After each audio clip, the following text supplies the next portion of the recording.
She stepped off that train with everything she owned in one battered suitcase, ready to marry a stranger who'd promised her safety. But the man waiting on that platform wasn't there to wed her. He was there to send her back into the ruins of her life. What Emily Carver didn't know was that another man had been watching, waiting, ready to change everything. This is the story of the cowboy who saved her before she ever knew she needed saving. Stay with me until the end and comment below what city you're watching from. I want to see how far this story travels. The train's whistle cut through the thin Colorado air like a knife through silk, sharp, final, unforgiving. Emily Carver pressed her gloved hand against the soot-stained window and watched Silver Ridge emerge from the golden haze of late afternoon sun. The town sprawled across the high desert like a collection of children's blocks, rough-hewn buildings, dusty streets, and the ever-present mountains standing sentinel in the distance. Her reflection stared back at her from the glass-pale face, dark circles beneath green eyes, that had once sparkled with dreams, auburn hair pinned severely beneath a black traveling hat that had seen better days. 23 years old, and she looked a decade older. Grief and desperation had a way of aging a woman faster than time ever could. Silver Ridge. Silver Ridge Station, the conductor called. Moving through the car with practiced efficiency. 10-minute stop. All passengers for Silver Ridge, gather your belongings. Emily's hands trembled as she reached for the worn leather suitcase at her feet. Everything she owned in the world was packed inside that case: 3 dresses, 1 black for mourning, 2 simple day dresses.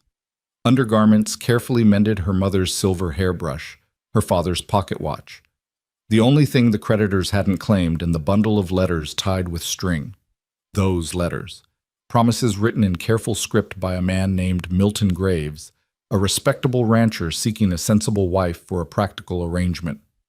"I can offer you security, Mrs. Carver," he'd written in his 3rd letter, "a home, protection, and a place in a growing community. I ask only for companionship, household management, and discretion. I am not a romantic man, but I am an honest one." Honest.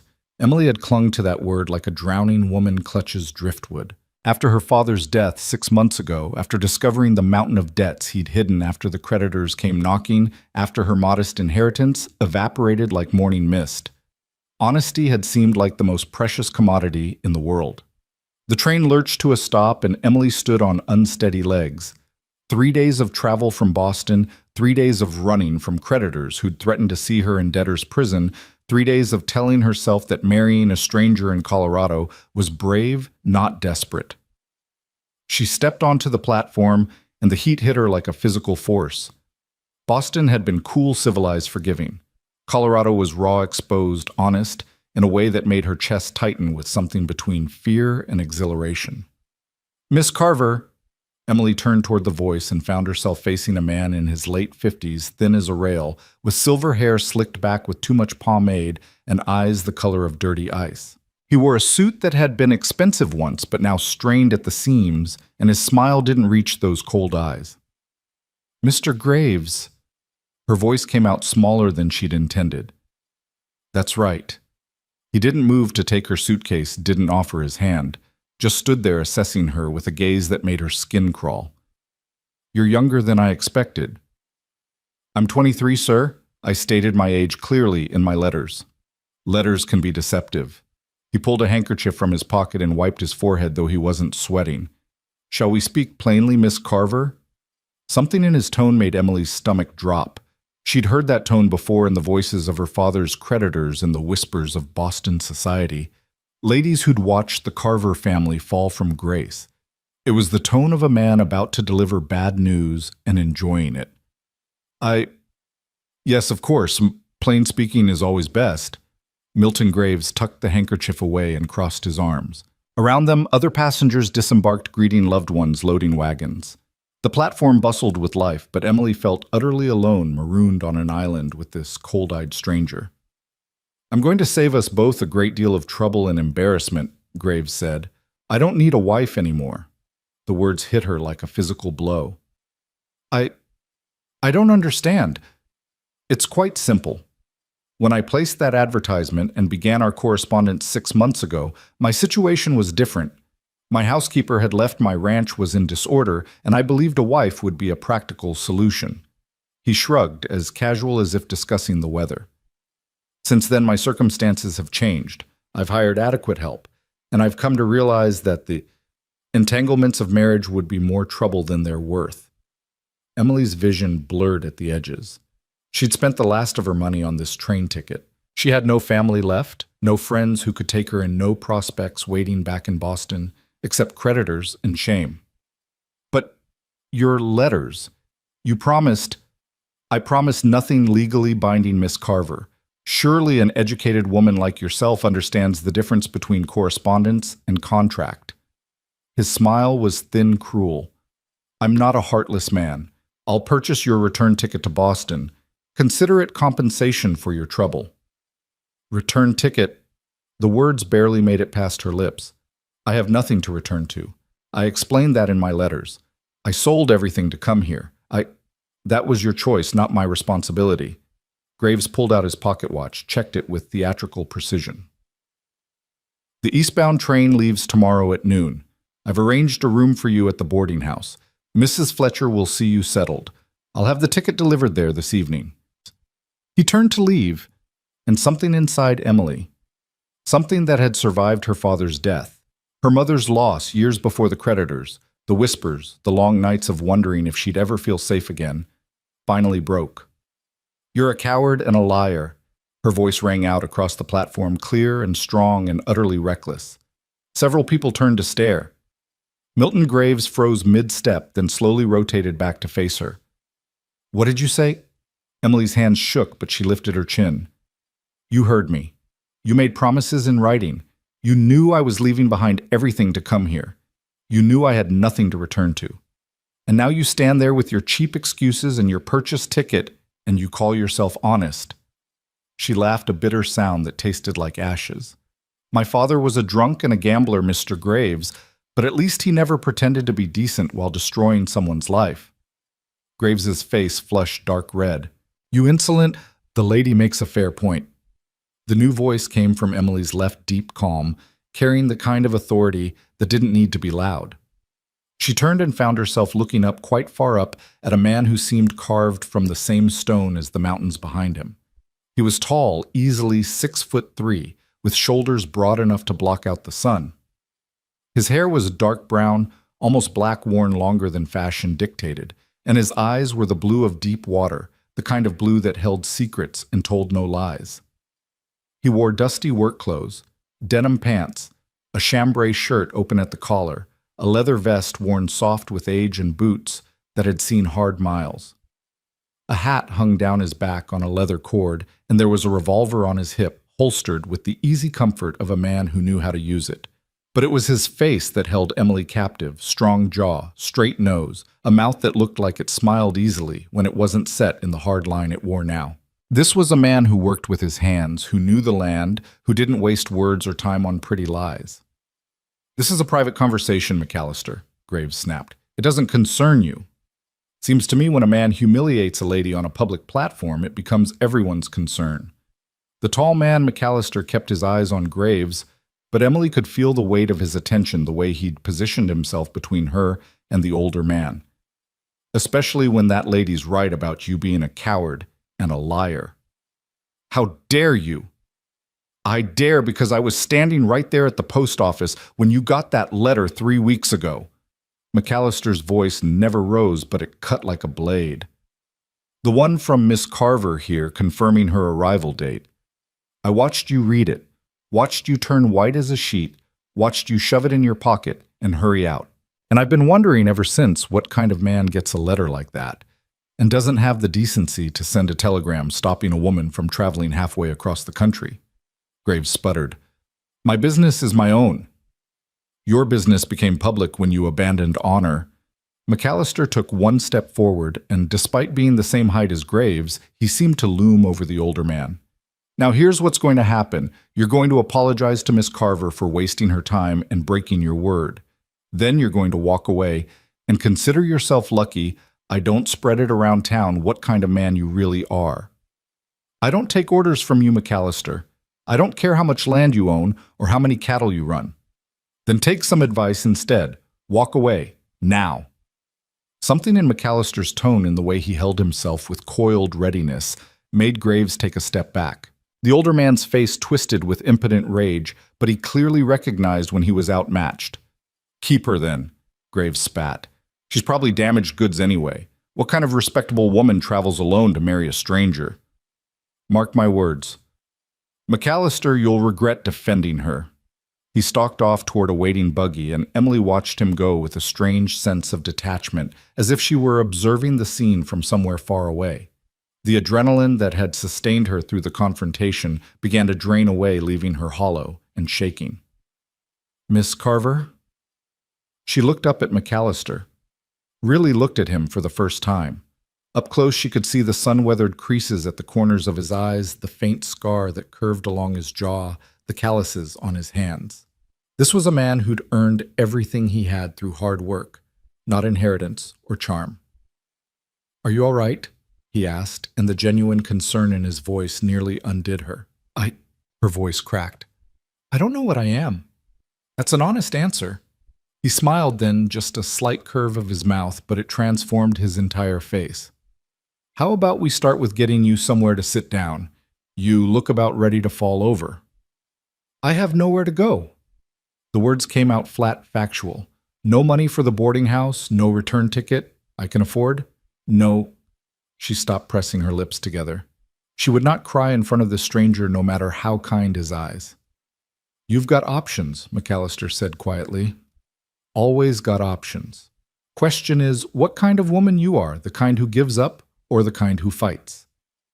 Emily looked at him sharply. You don't know anything about me. I know you had the spine to call Graves what he is. I know you came all this way alone, which takes guts. I know you're educated, can hear it in how you talk. And I know you're scared, but still standing. He picked up her suitcase as if it weighed nothing. That tells me plenty. What are you suggesting? I'm suggesting we get some coffee and have a conversation about what comes next. No strings, no tricks. Just options. He gestured toward the main street. The Silver Ridge Cafe makes decent coffee, and Sarah Thompson, she owns the place, doesn't tolerate any nonsense. You'll be safe there. Emily hesitated. Every rule of propriety she'd ever learned screamed that she shouldn't go anywhere with this stranger, this cowboy who'd appeared out of nowhere like something from a dime novel. But propriety was a luxury she could no longer afford, and something in Grant McAllister's steady gaze made her think that maybe, just maybe, he was exactly what he appeared to be, an honest man in a dishonest world. Coffee sounds acceptable, she said finally. Thank you, Mr. McAllister. Grant, he corrected, falling into step beside her. Out here we don't stand much on formality. They walked down the dusty main street of Silver Ridge, and Emily took in her surroundings with the careful attention of someone assessing a potential battlefield. The town was bigger than she'd expected. 2 saloons, a church with a white steeple, a general store, a bank, a dress shop, a barber, and various other businesses lining both sides of the wide street. Buildings were mostly wood, some painted, others weathered gray by sun and wind. Mountains loomed in every direction, purple and imposing against the brilliant blue sky. The cafe sat between the dress shop and a building marked Land Office. Grant held the door open, and Emily stepped into a world that smelled like fresh bread and coffee and something cinnamon sweet. The interior was simple but clean, 6 tables covered with red check cloths, a long counter, and a kitchen visible through a pass-through window. A woman in her 40s emerged from the kitchen, wiping her hands on her apron. She had kind eyes, graying brown hair pulled back in a practical bun, and the sort of face that looked like it smiled often. Grant McAllister, as I live and breathe. Don't see you in town twice in 1 month usually. Her gaze shifted to Emily and her expression softened. And you must be the young lady everyone's talking about. Come in, dear. Sit down before you fall down. You look plumb exhausted. Thank you, Emily managed, surprised by the kindness. This is Sarah Thompson, Grant said, pulling out a chair at a corner table. Sarah, this is Miss Emily Carver from Boston. I heard what happened at the station, Sarah said, already heading back to the kitchen. Milton Graves is a snake, always has been. Coffee and some of my apple cake coming right up. No arguments, you look like you haven't eaten properly in days. Emily sank into the chair and watched Grant settle across from her. He moved with the ease of a man comfortable in his own skin. No wasted motion, no nervous energy. He removed his hat and set it on the chair beside him, and Emily noticed his hair was slightly too long, curling at his collar. "So," he said, leaning back and regarding her with those impossibly blue eyes. "Tell me about Boston." "Why?" The question came out sharper than she'd intended. "What difference does it make?" "Makes all the difference if I'm going to help you figure out what comes next." He accepted the coffee cup Sarah brought without looking away from Emily. "You ran from something or toward something, usually both. Understanding which is which helps chart a course forward." Emily wrapped her hands around her own cup, grateful for the warmth despite the heat outside. The coffee was strong, good, nothing like the weak society tea she'd been raised on. "My father died 6 months ago," she said finally. Heart gave out. "I thought we had money, not a fortune, but enough. Turned out he'd been gambling, borrowing, mortgaging everything we owned. The creditors came 2 weeks after the funeral." She took a breath, steadying herself.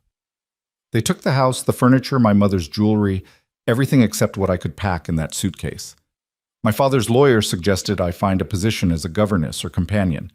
But those positions—" She trailed off, not wanting to explain the uncomfortable propositions that had come with each opportunity. "Required more than teaching and companionship," Grant finished quietly. Emily met his eyes, surprised by his understanding. "Yes." "So you answered Graves's advertisement?" "I answered several advertisements. His seemed the most respectable." The word tasted bitter now. "A practical arrangement with a successful rancher, security in exchange for household management. It seemed preferable to the alternatives." Sarah arrived with 2 slices of apple cake, warm and fragrant. "Eat," she commanded gently. "Whatever happens next, you'll need your strength." Emily obeyed, and the first bite nearly made her weep. She hadn't realized how hungry she was, how tired, how completely wrung out. She forced herself to eat slowly, maintaining some shred of dignity even as her stomach cramped with need. Grant ate his own cake in comfortable silence, waiting. It was a gift, Emily realized, that silence. He wasn't pushing, wasn't demanding, wasn't trying to fill the space with empty words. He was simply there, solid and steady, like the mountains outside. "I have $4.37, Emily said after she'd finished half the cake. "That's all the money in the world to me. Not enough for a train ticket back east, not enough for room and board for more than a few days. Not enough for anything, really." "What can you do?" Grant asked. "Skills, I mean." "I can read and write. I can keep household accounts. I can cook not fancy Boston cooking, but practical meals. I can clean men, manage a household budget." She paused. "I can teach children. I helped my mother run her literary society before she died. I can—" She trailed off, suddenly aware of how limited her skills seemed in this rough frontier town. "What use was a literary society here? That's more than you think," Grant said. "Silver Ridge is growing, families coming in, children needing education. The school barely keeps a teacher more than a year. They head back east, soon as they can save enough. And ranch houses—" He smiled slightly. "Let's just say most bachelors and widowers out here live like bears in caves. Someone who can turn a house into a home, who can keep accounts and manage supplies, that's valuable." "Are you offering me a position, Mr. McAllister?" "Grant," he corrected again, "and I'm considering it. But I need you to understand what I'm suggesting before you make any decisions." He leaned forward, elbows on the table, and Emily found herself leaning in as well, drawn by the intensity in his eyes. "I own the McAllister Ranch about 5 miles north of town. Biggest spread in the county, 3,000 acres, 500 head of cattle, a dozen horses, and more work than I can handle alone. I've got 4 hands living in the bunkhouse, and we all live like savages because none of us can cook worth a damn or keep the place from falling down around our ears." Despite everything, Emily felt a small smile tug at her lips. "I need someone to cook, clean, manage the household supplies, maybe help with the books." Grant continued. "It's hard work, long hours, and it's isolated out there. You'd have your own room in the main house separate from the men's quarters. I'd pay you $30 a month plus room and board." Emily's breath caught. $30 was more than most governesses made, more than she dared hope for. "Why?" she asked. Why would you offer this to a complete stranger? Grant was quiet for a long moment, his fingers tracing patterns on the checked tablecloth. You know why Graves really didn't want to marry you, he asked finally. Because I'm not good enough. Because you're too good. Grant's eyes met hers, fierce and certain. He wanted someone desperate enough to accept whatever scraps he offered, someone too grateful to question him. But you stood there on that platform and called him exactly what he is. That kind of backbone, that kind of fire, Graves couldn't handle that. He wanted a servant, not a partner. And you want an employee. Someone who'll work hard and take pride in a job well done. Someone who'll tell me the truth even when it's uncomfortable. He paused. 3 months. Work for me for 3 months, save your wages, figure out what you want to do next. At the end of that time, if you want to go back east, I'll pay for your ticket. If you want to stay, we'll discuss permanent employment. If you want to find something else, teaching maybe, or another position, you'll have enough money to make that choice on your terms, not out of desperation. Emily stared at him, searching for the trap, the hidden agenda, the price she'd be expected to pay. But all she saw in Grant McAllister's face was honesty, and something that might have been respect. Why are you doing this? She whispered. Because I've watched too many people in this town get chewed up and spit out by men like Graves. Because my mother raised me to believe that how we treat people when they're down tells more about us than anything else. And because... He paused, then smiled that small smile again. Because I really do need someone who can cook, and you'd be saving me from another month of burnt steak and undercooked beans. Sarah Thompson, who'd been hovering nearby, set down 2 fresh cups of coffee. He's telling the truth about the cooking, she said dryly. I've eaten at that ranch. It's a miracle his men haven't mutinied. Emily looked between them. These 2 strangers who were offering her something she'd stopped believing existed a chance. No demands for gratitude, no expectation of compromise. Just work wages and time to heal. I have conditions, she heard herself say. Grant nodded. Fair enough. I want a lock on my door. I want my wages paid weekly, not monthly. And I want it understood in writing that this is an employment arrangement, nothing more. No expectations of anything else. Done, Grant said immediately. I'll have a contract drawn up tomorrow. Elias Carter, he's the lawyer in town, can make it official. And Emily. He waited until she met his eyes. Every man on my ranch knows that any woman under my protection is off limits. Anyone crosses that line, they answer to me. That goes for me too. You'll be safe there, I give you my word. Something in Emily's chest loosened just slightly. Why do I believe you? Because you're smart enough to recognize the truth when you hear it. Grant stood and picked up his hat. What do you say, Miss Carver? Want to take a chance on a bear's cave ranch and see if you can civilize it? Emily stood as well, squaring her shoulders, despite the exhaustion pulling at every muscle. She thought about Boston, about the ruins she'd left behind. She thought about Milton Graves and his cold dismissal. She thought about all the ways the world had tried to break her, and all the ways she'd refused to shatter completely. I say yes, Mr. McAllister. Grant... She corrected herself and saw approval flash in his eyes. I'll take your offer. 3 months. 3 months, yo. He agreed and held out his hand. Emily took it, and his grip was firm, warm, calloused the hand of a man who kept his promises. They shook on it there in the Silver Ridge Cafe with Sarah Thompson beaming at them and the late afternoon sun slanting through the windows, turning the dust motes to gold. I'll get you settled at the boarding house tonight, Grant said. My word is good there. Mrs. Fletcher won't ask for payment up front. Tomorrow morning, I'll come by with the contract in a wagon. We'll get you out to the ranch and let you see what you've gotten yourself into. Should I be worried? Emily asked and was surprised to find she was almost smiling.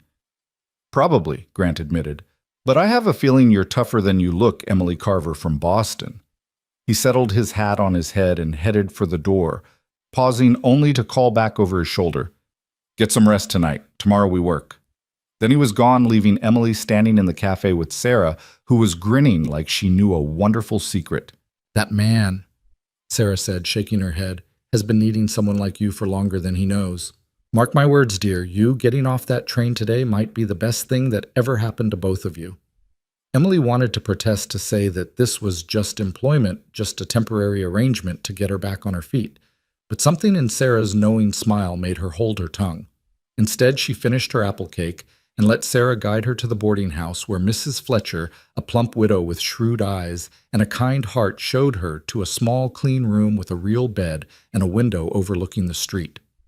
That night, Emily lay in the darkness and listened to the unfamiliar sounds of Silver Ridge, the piano music drifting from one of the saloons, the distant laughter of cowboys celebrating the end of a work week, the clip-clop of horses on the street below. She thought about Grant McAllister and his impossible kindness, about the contract they'd make tomorrow, about the ranch that would be her home. Temporary home, she corrected herself, for the next 3 months. She thought about how she'd left Boston with nothing and arrived in Colorado with even less.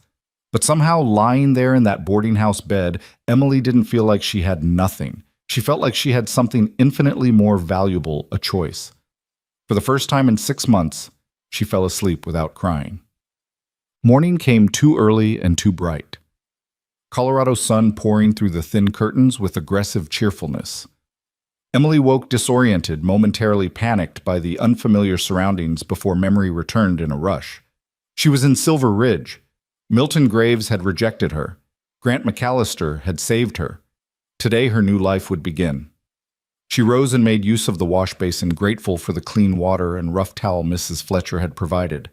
Her black morning dress was wrinkled from travel, and she took a few minutes to smooth it as best she could before braiding her hair and pinning it up in the simple style she'd adopted after her father's death.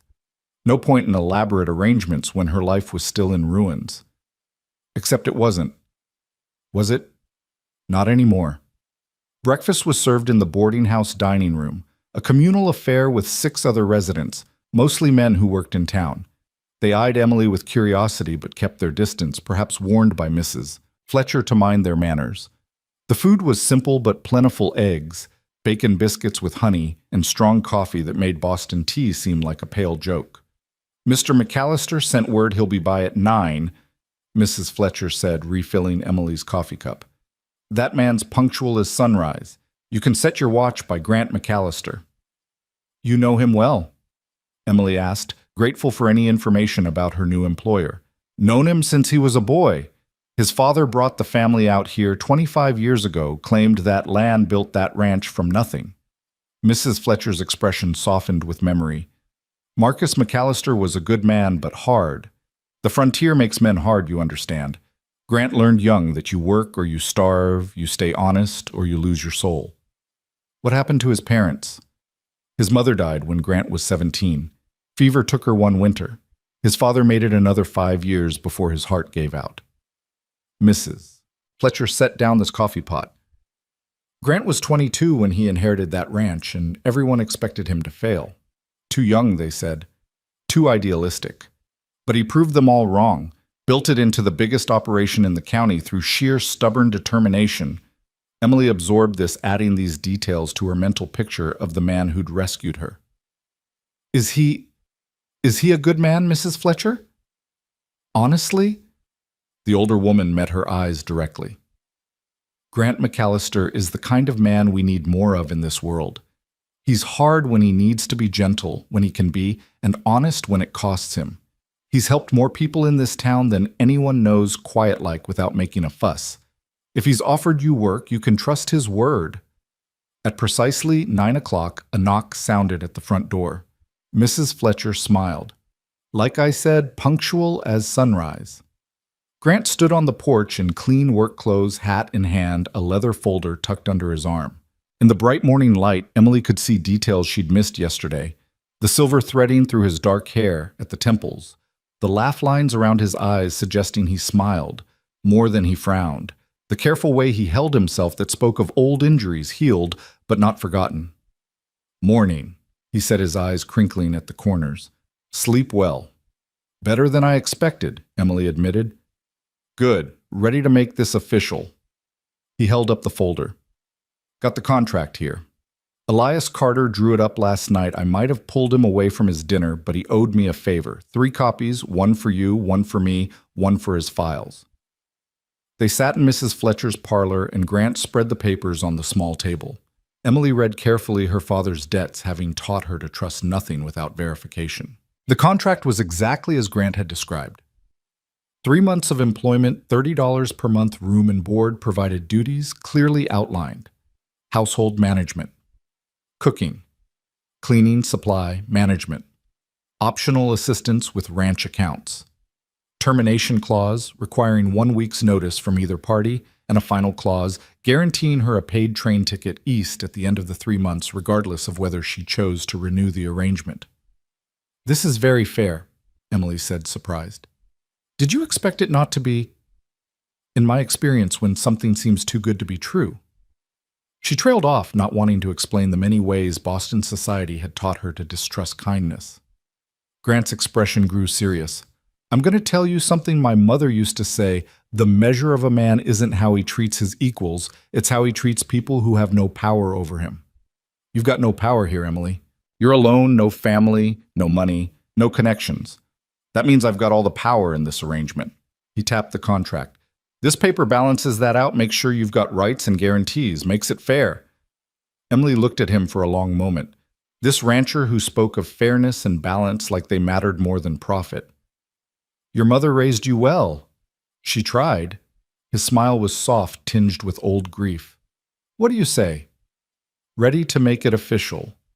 Emily picked up the pen Elias Carter had provided and signed her name on all 3 copies with a hand that barely shook. Emily Margaret Carver. Grant signed below her signature, his handwriting bold and clear, "Grant William McAllister." "There," Grant said, handing her 1 copy. "You're officially employed by the McAllister Ranch. First week's wages paid in advance." He pulled out $7.50 and placed it on the table. "For anything you need before we head out, personal supplies, anything I might not have thought of." Emily stared at the money more than she'd held in months. "You're paying me before I've worked a single hour. You need supplies, and I'm not about to send you out to the ranch unprepared." Grant stood and collected his copy of the contract. "Come on, I've got the wagon outside. We'll stop by the general store, get you set up with what you need, then head out to the ranch. Fair warning, it's an hour's ride and the road gets rough." "I'll manage," Emily said, pocketing the money and following him outside. The wagon was exactly what she'd expected. Sturdy, practical, drawn by 2 massive draft horses with patient eyes. Grant helped her up to the bench seat, his hand steadying her elbow with careful courtesy, then climbed up beside her and took the reins.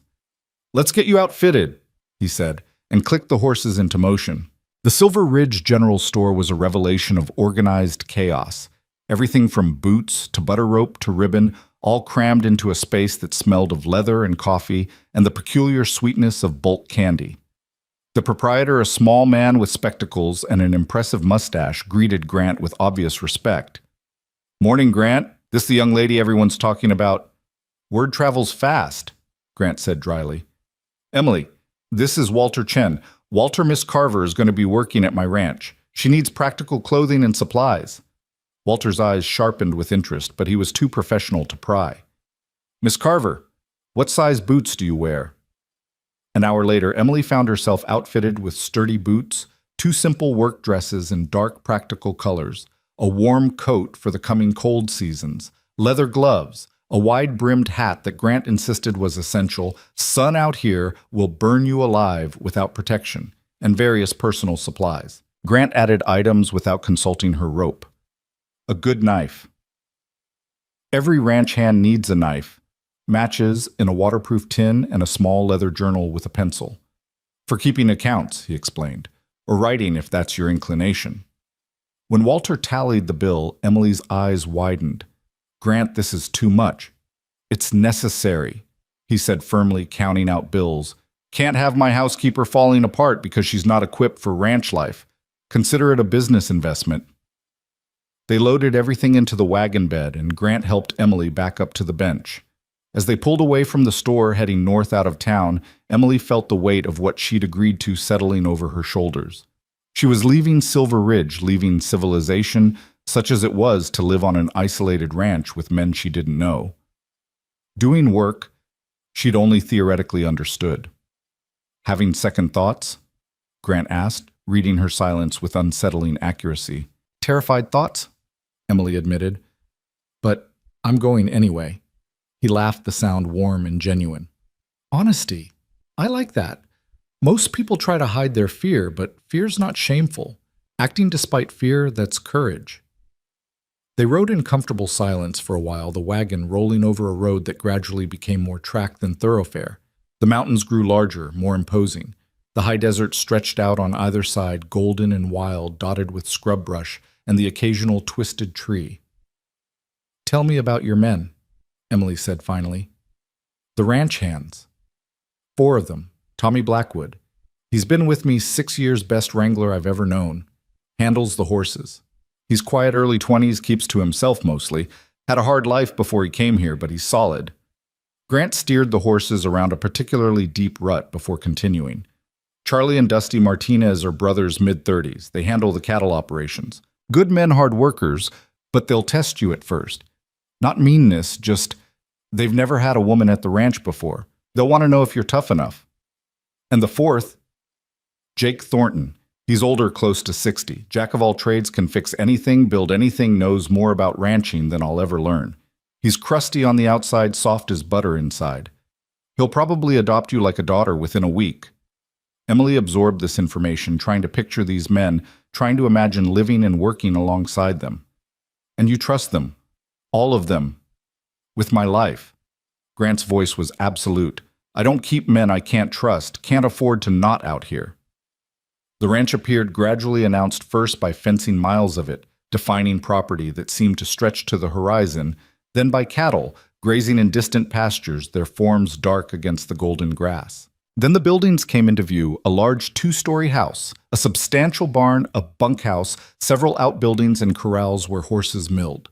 Grant pulled the wagon up to the main house, and Emily's first thought was that Sarah Thompson had been right. These men lived like bears. The porch was covered in dust and what appeared to be forgotten tools. Windows desperately needed washing. The flower boxes flanking the door held only dead plants, brown and brittle. "It's worse inside," Grant said, reading her expression. Fair warning. He wasn't exaggerating. The interior of the house was a testament to masculine neglect. Beautiful bones, solid furniture, good construction.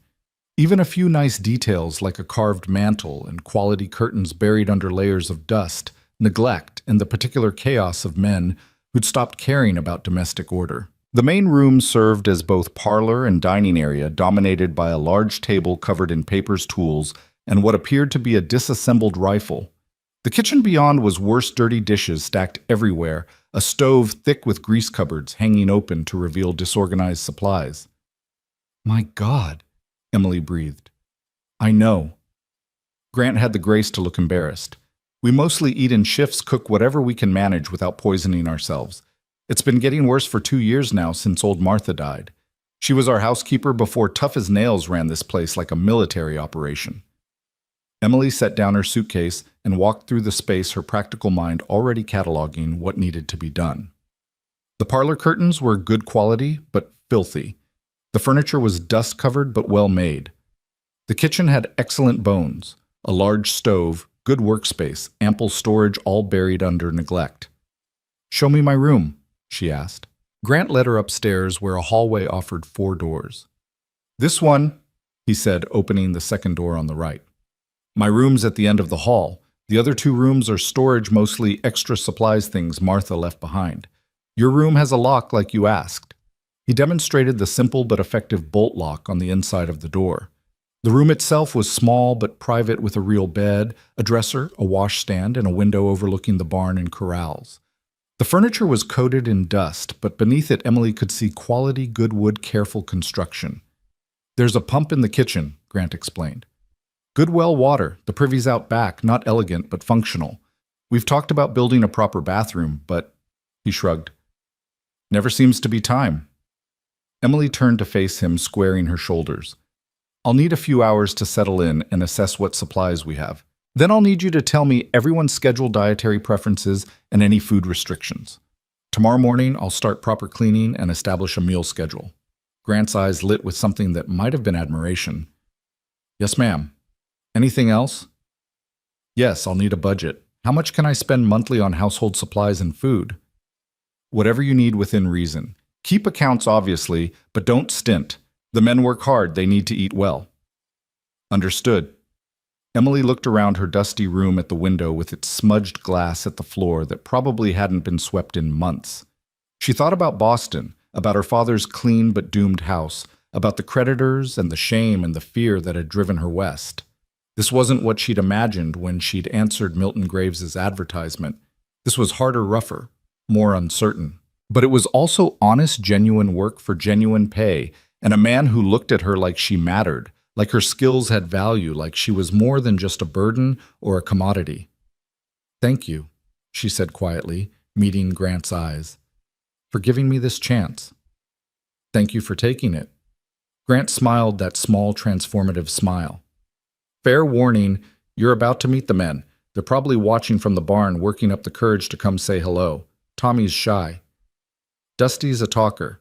Charlie's suspicious of anything new, and Jake's going to want to feed you."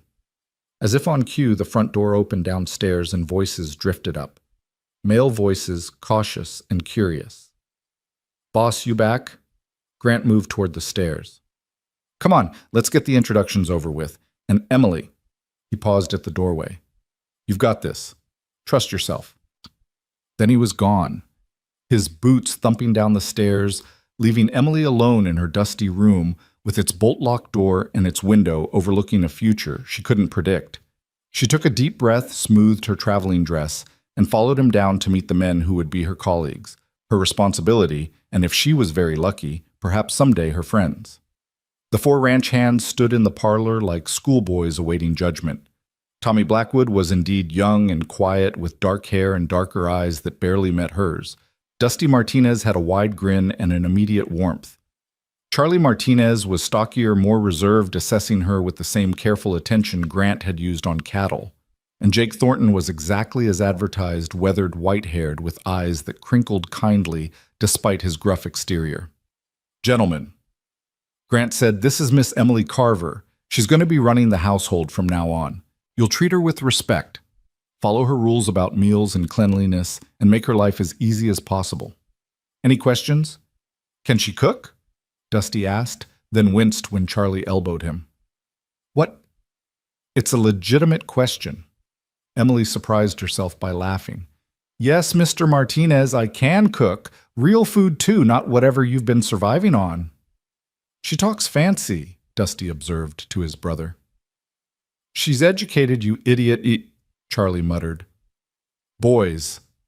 Jake cut in his voice like gravel rolling downhill.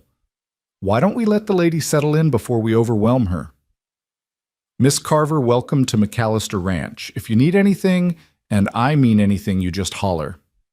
"Thank you, Mr. Thornton." "Jake," he corrected, "we don't stand on ceremony here." Emily looked at these four men strangers who would be her daily companions and felt something shift in her chest. They weren't Boston society. They weren't refined or educated or polished. But there was honesty in their weathered faces, genuine welcome in their curiosity. "In that case," Emily said, "call me Emily, and I have one question for all of you." They waited attentive. "What's your favorite meal? If you could have anything cooked for you, what would it be?" The resulting enthusiastic discussion, involving everything from Tommy's quiet request for anything that isn't burnt to Dusty's passionate defense of his mother's tamales, told Emily more about these men than any formal introduction could have. By the time they headed back to work, she had a list of preferences, dietary notes, and the beginning of what might become genuine connection. Grant lingered after the others left. "You handled that well." "They're good men," Emily observed. "Rough around the edges, but good." "They are." Grant picked up his hat from where he'd left it on the mantel, and Emily noticed for the first time a photograph there, a family portrait from long ago featuring a younger Grant with his parents. "I'll leave you to settle in. Supper's usually around 6, but don't worry about cooking tonight. We'll manage one more night of Jake's stew." "I could—" "No," Grant said firmly. "You've had a long 2 days. Rest, explore, get your bearings. Tomorrow's soon enough to start revolutionizing our lives." After he left, Emily stood in the dusty parlor of the McAllister Ranch house and felt for the first time since her father's death like she'd found solid ground beneath her feet. It wasn't the life she'd planned. It wasn't the security she'd sought. But it was honest work, honest men, and a chance to build something from the ruins of everything she'd lost. She climbed the stairs to her room, opened her suitcase, and began to unpack. Outside her window, the Colorado sun blazed down on Grant's land, and in the distance she could hear the sound of men working cattle-lowing horses, neighing their greeting to the day. Emily Margaret Carver had arrived in Silver Ridge with nothing but a suitcase and a broken dream. Now she had a locked room, a fair wage, a contract that protected her, and 3 months to figure out what came next. It was enough. For now it was more than enough. It was everything. The first morning at McAllister Ranch began before dawn, announced by a rooster Emily hadn't known existed, and the sound of boots on the porch below her window. She woke disoriented in the darkness, her heart pounding until memory returned Colorado, the ranch her new life. She lit the lamp beside her bed and dressed quickly in one of her new work dresses, dark blue cotton, practical and sturdy. Her hands trembled slightly as she braided her hair, not from fear but from anticipation. Today she would prove herself would show these men that hiring her hadn't been a mistake. The kitchen was empty when she descended, but she could hear voices outside the ranch hands beginning their day, tending to animals that didn't care about human sleep schedules. Emily surveyed the chaos around her with the tactical eye of a general assessing a battlefield. The dishes from last night's supper still cluttered the table. The stove needed cleaning before she could even think about cooking. The floor was tracked with dried mud, and God knew what else. She rolled up her sleeves and began with the stove, scrubbing away months of accumulated grease while water heated for washing dishes. The physical work felt good, honest, purposeful, in a way her Boston life never had. There she'd supervise servants. Here she was the work, and there was satisfaction in that. By the time pale light began filtering through the windows, Emily had the stove clean, the dishes washed and put away, and coffee brewing in the large pot she'd found buried in a cupboard. The smell of coffee brought Jake Thornton through the back door, his weathered face lighting up at the sight. "Well, I'll be damned," he said, then immediately colored. "Pardon my language, Miss Emily. Didn't expect to find you up and working already." "The day starts early on a ranch," Emily said, pouring him a cup. "I'm learning to adjust." Jake accepted the coffee with reverent care, sipped it, and his eyes widened. "This is real coffee. Actual honest-to-God good coffee. As opposed to what you've been drinking. Dusty's coffee could strip paint off a barn." Jake settled into a chair at the now clear table. "You planning to make breakfast?" "I am, but I need to know what supplies we have. Would you mind showing me the pantry and cellar?" What followed was a revelation of disorganization that would have made Emily laugh if it hadn't been so overwhelming. The pantry held a chaotic jumble of supplies. Flour sacks torn and spilling beans mixed with rice sugar gone hard from moisture, and dried goods that might have been edible once but were now questionable. The cellar was better stocked, but equally disordered with preserved goods from last season stacked without any system. "Nobody's really managed supplies since Martha died," Jake admitted, looking sheepish. "We just buy what we need when we need it, throw it wherever there's space." Emily made mental notes, already planning the hours of reorganization this would require. But for now, she salvaged what she needed for a proper breakfast: eggs from the henhouse Jake showed her, bacon from the smokehouse flour, and baking powder for biscuits and potatoes from the cellar. By the time the sun crested the eastern mountains, painting the sky in shades of gold and rose, Emily had breakfast ready. The smell drew the men like a dinner bell first. Tommy silent and shy, then the Martinez brothers bickering about something fence-related, and finally Grant, his hair still damp from washing at the pump. "Morning," he said, and his eyes took in the transformed kitchen with obvious approval. "You've been busy." "Busy is good," Emily replied, setting platters of food on the table. "Keeps me from thinking too much." The men ate with the focused intensity of men who did hard physical labor, but their appreciation was evident in the way they kept reaching for more, in the small sounds of satisfaction in Dusty's outright moan when he bit into a biscuit.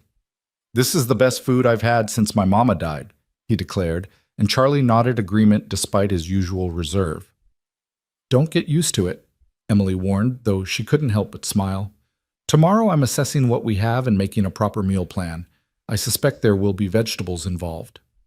"Vegetables," Tommy muttered, speaking for perhaps the second time since Emily had met him. "Like greens." "Among other things." Meat and biscuits will sustain you, but you need variety to stay healthy. Grant caught her eye across the table, and something in his expression, pride maybe, or approval, made warmth spread through Emily's chest. She looked away quickly, unsettled by the intensity of that brief connection. After breakfast, the men scattered to their various tasks, and Grant lingered while Emily began cleaning up. "You don't have to do this all at once," he said, watching her scrub the table with determined efficiency. "The house didn't fall apart in a day. It doesn't need to be fixed in one either." "I know, but it helps to stay busy." Emily paused, wringing out her cloth. "Grant, I need to make a trip to town this week. The pantry needs proper organization and we're low on several staples. I'll need access to the household budget." "Make a list. We'll go tomorrow afternoon. I need to pick up some supplies anyway." He hesitated, then added, "How are you settling in, really?" Emily considered the question honestly. "It's strange. Different, but not bad different. Last night I slept better than I have in months, even with the rooster waking me at dawn." "That's Sergeant," Grant said with a slight smile. "Named him myself when he was a chick. Seemed appropriate given how he orders everyone around." "Sergeant the Rooster." Emily found herself smiling back. "That's actually perfect." Grant picked up his hat from where he'd hung it by the door. "I'll be out checking fence lines in the north pasture today. Jake's working on the barn roof, and the Martinez brothers are moving cattle. Tommy's in the breaking pen with a new horse. If you need anything." "I'll manage," Emily assured him. "I have plenty to keep me occupied." After he left, Emily stood in the kitchen and allowed herself a moment to simply breathe. Through the window, she could see Grant crossing the yard toward the barn, his long stride confident and purposeful. He moved like a man comfortable in his own skin, certain of his place in the world. She envied that certainty. The rest of the morning passed in productive chaos. Emily tackled the pantry with systematic determination, throwing out anything spoiled or questionable, organizing what remained by type and usage. She found mouse droppings and evidence of weevils, which meant every container would need to be sealed properly. She made lists, supplies needed repairs, required questions to ask. Around noon, she made sandwiches from leftover breakfast and brought them out to wherever the men were working. Jake was indeed on the barn roof, and he climbed down gratefully when she called up to him. "You're going to spoil us," he said, accepting his sandwich with both hands. "We'll never want to go back to fending for ourselves." "That's the idea," Emily said. "A well-fed crew is a productive crew." She found Tommy in the breaking pen working with a young horse that eyed her nervously. Tommy took his sandwich without speaking, but his nod of thanks was genuine. The horse, a beautiful chestnut with white socks, tossed its head and backed away when Emily approached the fence. "She's skittish, Tommy said quietly, the most words he'd volunteered yet. "Was treated rough before we bought her. Takes time to learn trust again." Emily watched the mare circle the pen, keeping distance between herself and the humans. "How long does it usually take?" "Depends on the horse. Some never fully trust again. Others just need patience and consistency." He glanced at Emily, then away. "People are probably similar." The observation was surprisingly astute, and Emily found herself looking at the shy young ranch hand with new appreciation. "You're probably right about that." She brought lunch to the Martinez brothers in the far pasture, riding out on the gentle mare Grant had indicated was safe for inexperienced riders. The sight of the vast ranch land spreading in all directions, mountains on the horizon, cattle grazing peacefully, the sky so blue it hurt to look at made something in Emily's chest expand with unexpected emotion. This was space. This was freedom. This was possibility. Charlie and Dusty were repairing a section of fence when she arrived, and Dusty's face lit up at the sight of the food basket. "You rode out here yourself?" he asked, impressed. "The horse did most of the work," Emily admitted. "I just tried not to fall off." "You'll be a proper ranch hand before you know it," Dusty predicted. "Give it a month, you'll be galloping around like you were born in a saddle." Charlie was quieter as always, but he studied Emily with those assessing eyes as he ate. Finally, he said, "You plan to stay after the 3 months." The question caught Emily off guard. "I don't know yet. That's why it's a trial period." "Good," Charlie said, and when she looked at him in surprise, he elaborated. "Good that you're honest about it. Rather know where we stand than have you pretending you're staying when you're planning to leave. Makes it easier." "Easier for what?" "For not getting attached," Charlie said simply, and returned to his sandwich. Emily found Grant at the north fence line where he was replacing several rotted posts. His shirt was damp with sweat, despite the relatively cool temperature, and his hands moved with the practiced efficiency of someone who'd done this work 1,000 times. "Lunch delivery?"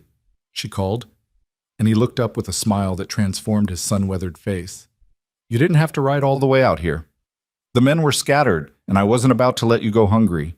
Emily set down the basket and watched him work, fascinated by the play of muscles beneath his shirt, the strength required to drive a post deep into rocky soil.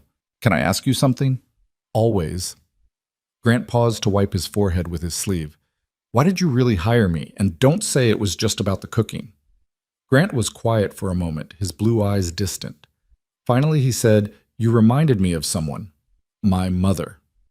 At Emily's surprised look, he continued, "She came west with my father when she was 18, left everything she knew, a good family, an easy life, to follow a man who had nothing but dreams and determination. She was educated, refined, completely unprepared for frontier life. What happened? She adapted, learned, became tougher than anyone expected, including herself." Grant pulled another post from the wagon. "But she never lost what made her special, that dignity, that core of strength that looked like gentleness, but was actually steel. When I saw you on that platform standing up to graves, when you had every reason to just break down and cry, you had that same steel." Emily felt her throat tighten with emotion. "I did almost cry." "Almost doesn't count. You held yourself together, spoke your truth, and kept your dignity even when everything was falling apart. That's not weakness, Emily. That's courage." He set the post and began packing dirt around it. "My mother used to say that anyone could be strong when things were good. Real strength showed up when everything went wrong." "She sounds like a remarkable woman." "She was." Grant's voice was soft with memory. "She died when I was 17, and I still miss her every day. Still hear her voice sometimes giving me advice I probably need to hear." "What would she say about hiring me?" Grant looked at her directly, and the intensity in his eyes made Emily's breath catch. "She'd say I was smart to grab onto something good before it slipped away." The moment stretched between them, charged with something Emily wasn't ready to name. She looked away, first fumbling with the basket. "I should get back. Still have most of the house to tackle." "Emily," Grant's voice stopped her as she turned toward her horse. "You're doing good work here. Better than I expected, and I expected a lot. Just wanted you to know that."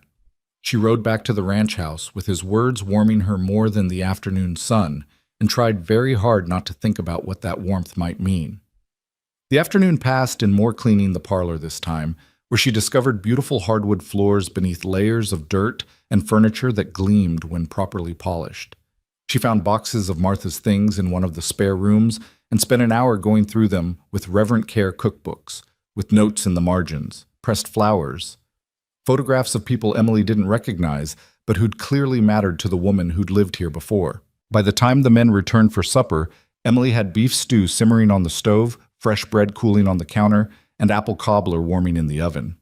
The parlor looked almost civilized, and she'd put fresh flowers from the struggling garden in a vase on the mantel. The men ate with even more appreciation than they'd shown at breakfast, and afterward, instead of scattering immediately, they lingered. Jake pulled out a harmonica and played a few soft tunes. The Martinez brothers argued genially about whether horses or cattle were more intelligent. Tommy actually smiled at something Dusty said, a rare crack in his reserved demeanor. And Grant sat in the chair by the fireplace with a cup of coffee, watching Emily move around the room collecting dishes, and there was something in his expression that made her hands unsteady. "Leave those," he said when she reached for his cup. "Sit down for a minute. You've been working since before dawn." "So have all of you. We're used to it. You're still adjusting." He gestured to the chair opposite his. "Sit. That's an order from your employer." Emily sat, suddenly aware of how tired she was, how her feet ached and her back protested the day's labor. But it was a good tired and earned tired, nothing like the exhausted desperation she'd felt in Boston.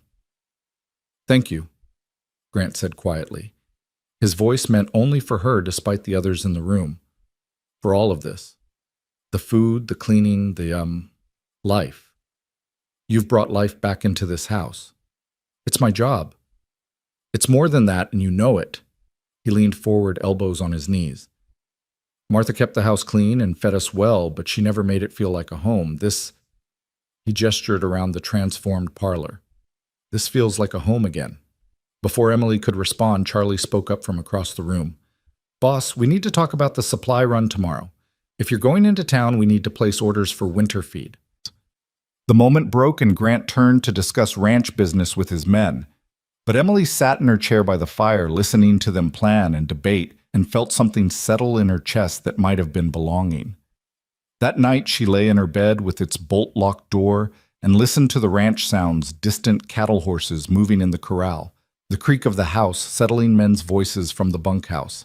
She thought about Grant's words about his mother, about being strong when everything went wrong. She thought about how she'd arrived here broken and desperate, and how, after just one day of honest work, she felt more whole than she had in months. Sleep came easily, dreamless and deep.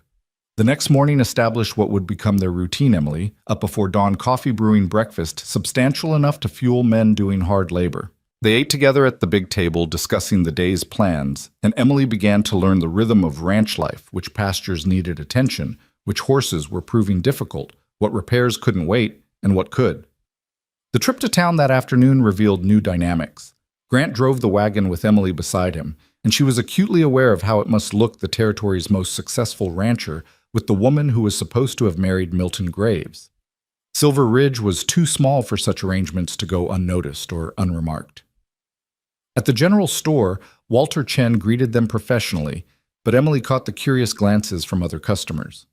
At the bank where Grant gave her access to the household account, the teller's eyebrows rose nearly to his hairline.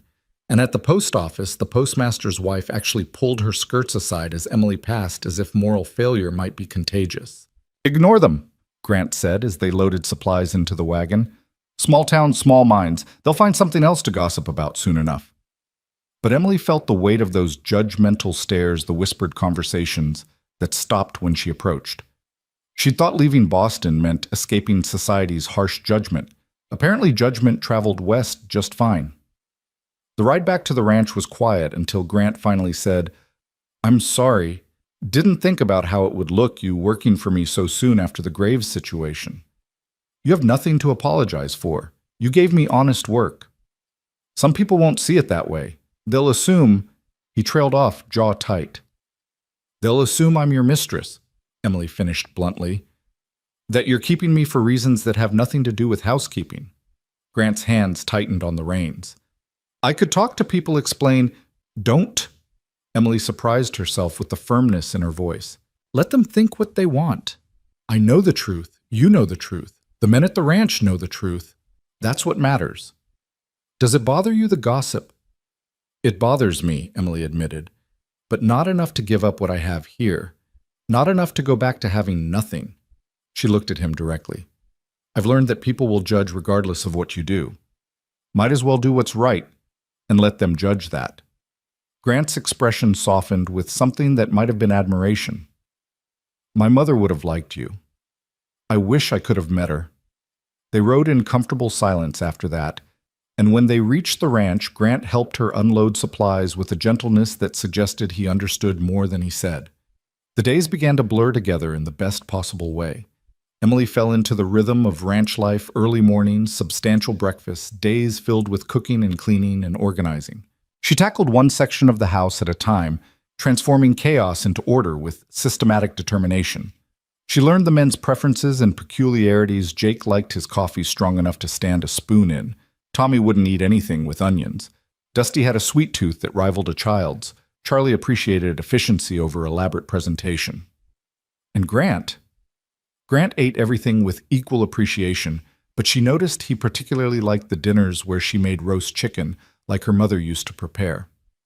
In the evenings after supper, the household began to gather in the parlor rather than immediately dispersing. Jake would play his harmonica. Sometimes Charlie brought out a worn deck of cards and taught Emily poker with stones as chips. Tommy sketched in a battered journal he tried to hide, but that Emily had glimpsed surprisingly good drawings of horses and landscapes. Dusty told stories that were probably exaggerated but always entertaining. And Grant would sit in his chair with a book or ranch accounts, but Emily often felt his eyes on her, watching her laugh at Dusty's stories or concentrate on her cards, or simply sit in the firelight looking less haunted than she had when she'd first arrived. 2 weeks passed, then 3, and Emily began to feel the tension in her shoulders ease. She slept through the nights without nightmares about creditors. She stopped flinching every time someone raised their voice. She learned to ride with more confidence to handle the chickens without getting pecked to judge when bread dough had risen enough and when the oven was the right temperature. She learned the land too, the way the mountains changed color throughout the day, how the afternoon thunderstorms rolled in with dramatic suddenness, where the best wildflowers grew along the creek. Grant took her riding sometimes in the evenings, showing her the boundaries of his property, explaining his plans for expansion, asking her opinion on things that surprised her. "What do you think about adding dairy cows?" he asked one evening as they sat on their horses overlooking the western pasture, the sun setting in shades of orange and purple. "There's demand in town, and we've got the grazing land." "Do you have someone who knows dairy operations?" Emily asked practically. "Jake worked on a dairy farm before he came west. He'd know how to set it up." Emily considered it, thinking through the logistics. "You'd need proper storage for milk, a way to keep things cool, a regular delivery schedule to town. But if there's demand and you have the knowledge," she nodded, "it seems sound." "See, this is why I value your opinion," Grant said, turning his horse back toward the house. "You think things through, consider all the angles. Too many people just jump into ideas without planning." "That's how my father lost everything," Emily said, quietly surprised by her own willingness to share. "He never met a business venture he didn't love, never saw a risk that made him hesitate. My mother used to beg him to be more careful, more thoughtful, but he'd just laugh and say fortune favored the bold." "What happened to your mother?" "Fever took her when I was 14. After that, there was no one to moderate my father's impulses." Emily stroked her horse's neck, focusing on the movement to avoid Grant's too perceptive gaze. "I tried. God knows I tried, but he never listened to his daughter the way he might have listened to his wife." "That must have been hard. Being young and knowing disaster was coming, but being powerless to stop it." "The hardest part was that I loved him anyway. Even when I was furious with him, even when his choices destroyed our lives, I loved him." She blinked back unexpected tears. "He wasn't a bad man, just a weak one." Grant was quiet for a long moment, then said, "Loving imperfect people doesn't make us weak. It makes us human."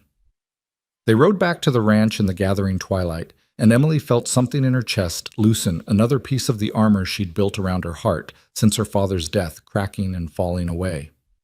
That night she wrote in the leather journal Grant had bought her, documenting her days not for accounts, but for herself. She wrote about the men and their quirks, about the satisfaction of turning a neglected house into a home, about the strange peace she found in hard work and honest exhaustion. She wrote about Grant, though she didn't let herself examine too closely why he featured so prominently in her entries. The 4th week brought challenges. A storm tore part of the barn roof off, requiring all hands to repair it before more damage occurred. Emily found herself helping, handing up tools and holding lumber while Grant and Jake worked. She got splinters and bruises and felt more alive than she had in years. The storm also revealed a leak in her bedroom ceiling, and she woke one night to water dripping onto her bed. She moved everything to the dry side of the room and tried to go back to sleep, but the steady drip, drip, drip made rest impossible. A soft knock on her door made her jump. "Emily? It's Grant. I saw the light under your door. Everything all right?" She opened the door, grateful she was wearing her most modest nightgown with a robe over it, and showed him the leak. Grant's expression turned stormy. "Why didn't you wake me sooner?" "It's the middle of the night, and it's just water." "It's your room, which makes it my responsibility." He disappeared and returned moments later with a bucket to catch the drips and an armful of blankets. "You can't sleep here tonight. The spare room is dry. Come on." He led her to one of the storage rooms, which he quickly cleared of boxes, making space for the bed he insisted on carrying from another room. Emily stood in the doorway, simultaneously touched by his concern and uncomfortable with the intimacy of him preparing a bedroom for her in the middle of the night. "Grant, really, I can No arguing. He spread the blankets on the bed with surprising efficiency. "I'll fix your ceiling tomorrow, but tonight you sleep somewhere dry. Doctor's orders." "You're not a doctor." "Rancher's orders, then." He straightened and looked at her, and in the lamplight his eyes were impossibly blue. "I take care of what's mine, Emily. This house is mine. The people in it are under my protection, and I don't take that lightly. Something in his phrasing, "what's mine," made Emily's pulse quicken. "I'm not yours," she said softly. "I'm your employee. Right now at 3 in the morning, with you exhausted and displaced from your bed, you're someone under my roof who needs looking after." He moved toward the door, then paused. "Get some sleep. Morning comes early." After he left, Emily lay in the unfamiliar bed and tried not to think about how careful he'd been with those blankets, how protective his voice had been, how the phrase, "what's mine," had made her feel both unsettled and safe. She tried very hard not to think about what it might mean that she'd wanted just for a moment to correct him to say yes. Maybe she was his in ways that had nothing to do with employment and everything to do with the way he looked at her in the firelight. The way his smile made her heart race the way she'd started measuring her days by the moments they shared. She tried, but late at night in a house that was becoming home, truth had a way of refusing to be ignored. Morning brought bright sunshine and Grant already on the roof with Jake repairing her ceiling before breakfast. Emily cooked with extra care, making all of Grant's favorites, and tried to convince herself it was just gratitude, nothing more. The men noticed, of course. Dusty's knowing grin at breakfast suggested the entire bunkhouse was aware that Grant had relocated her in the middle of the night. But no one said anything inappropriate for which Emily was grateful. The respect these men showed her was genuine, hard-won, and precious. That afternoon, a rider arrived from town, a young man Emily recognized from the general store. He handed Grant a letter, exchanged a few words, and left. Grant read the letter twice, his expression darkening. "Problem?" Jake asked from where he was mending tack. "Town council meeting next week. Milton Graves is on the council now, and apparently he's proposed some new regulations about hiring practices." Grant's jaw tightened. "He's making this personal." "Let him try," Jake said mildly. "Every person in this county knows you run a clean operation. Graves is just bitter because you showed him up for the coward he is." But Emily saw the concern in Grant's eyes and understood this wasn't about regulations. This was about reputation, about a small man trying to damage a good one because his pride had been wounded. "I can leave," Emily said quietly that evening when Grant lingered after supper. "Go to another town, find work somewhere Graves can't use me against you." Grant looked at her like she'd suggested setting fire to the barn. "Absolutely not. But if he's trying to cause trouble, then he's trying to cause trouble. That's his choice. Your choice is whether you want to stay here or not, and that has nothing to do with Milton Graves's wounded ego." Grant set down his coffee cup with deliberate care. "I don't bend to bullies, Emily. Don't plan to start now. Even if it costs you." "What's it costing me?" "Gossip. I've dealt with worse. Regulations, I'll follow whatever laws they pass and sleep fine knowing I've done nothing wrong." He leaned forward, his eyes intense. "You're doing excellent work here. The house has never looked better. The men are happier and better fed than they've been in years, and you've brought something to this place that's worth more than any reputation damage Graves could manage." "What's that?" "Hope," Grant said simply. "This place feels alive again. Feels like somewhere worth coming home to instead of just somewhere to sleep between workdays. That's because of you." Emily felt heat rise in her cheeks. "You're giving me too much credit." "I'm giving you exactly the credit you've earned." He stood collecting his hat. "The council meeting is next Tuesday. I'll be there and I'll handle Graves. You just keep doing what you're doing, turning this house into a home and showing everyone in Silver Ridge what honest work looks like." The week passed in tense anticipation. Emily threw herself into work reorganizing the cellar, preserving vegetables from the garden planning mules that used every scrap efficiently. She avoided town sending lists with Grant when he went for supplies, unwilling to face the gossip she knew must be multiplying. But she couldn't hide from everything. On Saturday, Sarah Thompson drove out to the ranch in her small buggy, and Emily's heart sank when she saw the serious expression on the cafe owner's face. "Don't look so worried," Sarah said, climbing down. "I come as a friend, not as a bearer of bad news. Though I do have news you should know."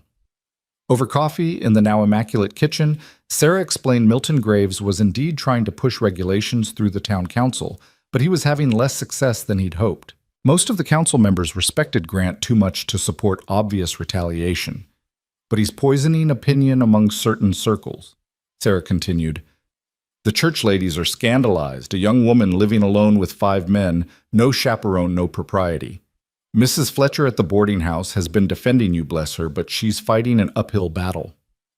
"What are they saying?" Emily asked, though she could guess. "That you're Grant's mistress, that you seduced him into hiring you, that you're a fallen woman from back east running from scandal." Sarah reached across the table and gripped Emily's hand. "I know none of it's true. Anyone with eyes can see the way you and Grant dance around each other, all longing and propriety and careful distance. But not everyone wants to see the truth. What should I do?" "Keep your head high and your conscience clear. The truth has a way of winning out eventually." Sarah squeezed her hand. "And for what it's worth, I think you and Grant are both fools." "What? Why?"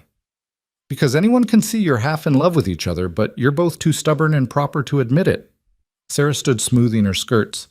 "Life's too short and too hard out here to waste time pretending we don't feel what we feel. But that's a sermon for another day. I just came to warn you about the council meeting and to tell you that you have friends in town, even if it doesn't always feel like it." After Sarah left, Emily stood on the porch and watched the dust from her buggy settle on the road. Half in love with each other. Was that true? Was she in love with Grant McAllister? She thought about how her heart raced when he smiled at her. How she found excuses to bring him coffee when he worked late on accounts. How she'd started wearing her hair differently because she'd noticed him watching her braid it one morning. How his opinion mattered more than anyone else's. How his praise made her glow. How his concern wrapped around her like a warm blanket. Oh God. She was falling in love with her employer. This was exactly what she'd promised herself wouldn't happen. This was complicated and dangerous and completely impractical. She had 3 months to figure out her future, and falling in love with Grant wasn't part of any sensible plan. But Hart's Emily was learning didn't much care about sensible plans.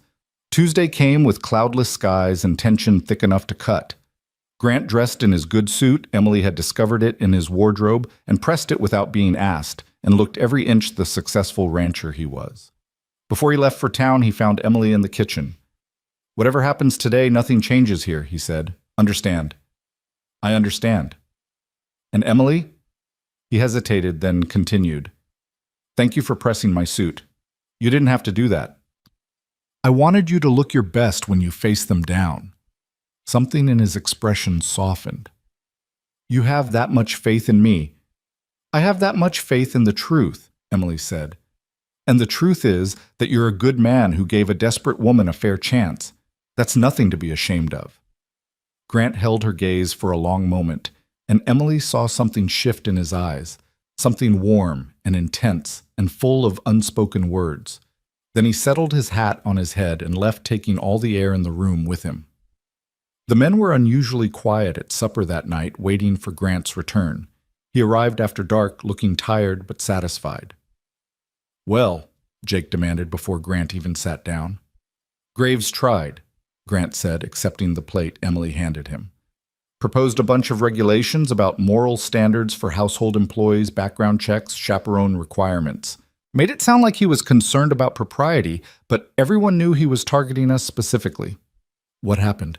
Emily asked, hardly daring to breathe. Grant's smile was sharp and satisfied. Elias Carter, the lawyer, stood up and pointed out that the proposed regulations would apply to every household in town, including the council members' homes. Asked if they were really prepared to subject their own hiring practices to that kind of scrutiny. "Mrs. Henderson has a male gardener who works alone with her. Mr. Thompson employs a young woman at his store without a chaperone. The blacksmith's widowed daughter lives with him and his apprentices." "So they voted it down?" Jake asked. "Not just voted it down, they voted Graves off the committee that proposed it. Apparently several council members were tired of him using his position for personal vendettas." Grant finally looked at Emily, and his expression was triumphant. "It's over. Graves is politically isolated now, and everyone knows why. He tried to use the system against us, and it backfired spectacularly." Emily felt tears prick her eyes. "So I can stay. There won't be problems." "You can stay as long as you want." Grant's voice was rough with emotion. "No one's going to force you out, and anyone who tries will have to go through me first." The men cheered, and Dusty insisted they break out the whiskey Jake kept hidden for special occasions. They toasted Emily, they toasted Grant, they toasted justice and comeuppance and the look on Graves's face when he'd been outvoted. Later, after the men had stumbled off to the bunkhouse, Emily and Grant sat alone in the parlor with the fire burning low. The house was quiet, except for the crackling of the flames and the distant sounds of the ranch settling for the night. "Thank you," Emily said softly, "for fighting for me.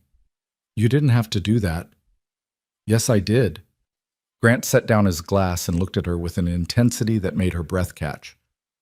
"Emily, I need to tell you something." "All right. When I offered you this job, it was partly because I needed help around the house. That was true. But it was also because—" He paused, searching for words. "Because from the moment I saw you on that platform standing up to Graves with your back straight and your head high despite being terrified, I couldn't stop thinking about you." Emily's heart hammered against her ribs. "Grant, let me finish, please." He leaned forward, his eyes never leaving hers. "These past few weeks having you here, watching you transform this house, seeing you laugh with the men and challenge me and bring life to a place that felt dead. Emily, you've become essential. Not just to the ranch. To me." "I don't understand what you're saying." "I'm saying that this started as an employment arrangement, but it's become something more. At least for me." His voice dropped lower, more intimate. "I'm saying that I look forward to breakfast because you'll be there. I'm saying that I find excuses to come back to the house during the day just to see you. I'm saying that the best part of every day is the evening when we sit by this fire and talk. I'm saying—" "Don't." Emily stood abruptly, her hands shaking. "Please don't finish that sentence." Grant rose as well, his expression stricken. "Emily, I'm sorry. I didn't mean to make you uncomfortable. You're my employer. I work for you. There's a power dynamic here that makes anything else impossible." She wrapped her arms around herself, trying to hold together. "I can't afford to complicate this situation. I need this job. I need the security. You need to feel safe, and I'm threatening that. I understand." Grant took a step back, giving her space. "I'm sorry. I shouldn't have said anything. We'll forget this conversation happened and go back to how things were." But they both knew that was impossible. You couldn't unknow what had been revealed. The words hung between them, now changing everything, even as they both pretended nothing had changed.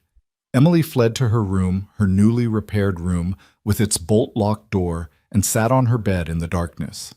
She pressed her hands against her chest, trying to calm her racing heart, trying to think clearly. Grant had feelings for her. Real feelings, not just employer appreciation or friendly affection. He'd all but said he was falling in love with her. And the terrifying truth was that she felt the same way. Had felt it for weeks now, but refused to acknowledge it, because acknowledging it made everything complicated and dangerous and potentially devastating. She'd come here for safety, for security, for a chance to rebuild her life. Falling in love with Grant McAllister wasn't part of that plan. It was reckless and foolish, and exactly the kind of impulsive decision that had destroyed her father. But as she lay in bed that night staring at the ceiling Grant had repaired for her, Emily couldn't help but wonder, what if the brave thing wasn't protecting her heart? What if the brave thing was risking it? What if love, real honest, complicated love, was exactly what she'd been running toward all along? The question haunted Emily through the restless night and into the awkward morning that followed. She rose before dawn as always, but the kitchen felt different now, charged with the memory of Grant's words, heavy with everything left unsaid between them. He came down for breakfast looking as tired as she felt his eyes, finding hers across the room before quickly looking away. The other men noticed the tension immediately. Jake's knowing gaze moved between them. Dusty opened his mouth to say something, caught Charlie's warning glare, and closed it again. Tommy focused intently on his eggs, as if they contained the secrets of the universe. "Storm's coming," Jake observed, breaking the silence. "Can feel it in my bones. Big one probably tonight." "We need to secure the north barn Grant said, his voice carefully neutral. "The roof's still weak from the last repairs. Charlie, Dusty, I want you checking all the fence lines today. Tommy, bring the horses in from the far pasture. If this storm's as bad as Jake thinks, I don't want them caught out." The men scattered after breakfast, moving with the urgency of people who'd learned to respect Colorado weather. Emily cleaned the kitchen in mechanical silence, her mind churning. She needed to talk to Grant. needed to address what had been said last night. But the thought of that conversation terrified her. She was saved from immediate decision-making by the arrival of Sarah Thompson's buggy dust, trailing behind it like a bridal veil. But Sarah wasn't alone. She'd brought 3 other women from town, all carrying baskets. "Don't look so panicked," Sarah called out cheerfully as Emily emerged onto the porch. "We come in peace. This is Martha Wilson. She runs the dress shop. Helen Carter, the lawyer's wife. And you remember Mrs. Fletcher from the boarding house." Emily's confusion must have shown because Mrs. Fletcher stepped forward with a warm smile. "We heard about the town council meeting, dear. Heard how Grant stood up for you, how Graves was put in his place. We wanted to come show our support properly." "We also brought pie," Martha added, holding up her basket. "And fabric samples, because honestly, Emily, those work dresses are practical, but you need something prettier for Sunday services if you're going to start coming to town again." I don't know what to say." "Say you'll invite us in for coffee," Helen suggested, "and then you can tell us honestly how you're managing out here with 5 men and no female companionship. I'd have gone mad by now." The afternoon that followed was a revelation. The women settled around Emily's clean kitchen table, and for the first time since arriving in Colorado, Emily experienced the simple pleasure of female friendship. They gossiped, though, kindly about Silver Ridge residents. They shared recipes and household advice. They asked about her life in Boston without judgment, and when Emily carefully edited the worst parts, Sarah gave her a look that said she saw through the omissions but wouldn't press. "The truth is," Martha said, pouring her 3rd cup of coffee, "most of the town supports what Grant did. Graves is a weasel, always has been. The church ladies who are scandalized would be scandalized by a sneeze if it came at the wrong moment. Don't let them chase you away." "I'm not planning to leave," Emily said, then caught herself. "I mean, not before my 3 months are up. After that," she trailed off, uncertain what she meant even to herself. "After that, you'll have options," Mrs. Fletcher said firmly. "That's what matters. A woman with options can make real choices instead of desperate ones." After they left, Emily stood on the porch and watched their buggy disappear down the road. The sky had darkened considerably. Jake's predicted storm gathering itself in purple-black clouds that rolled over the mountains like smoke. The air felt electric expectant, as if the world were holding its breath. Grant found her there as the first fat raindrops began to fall.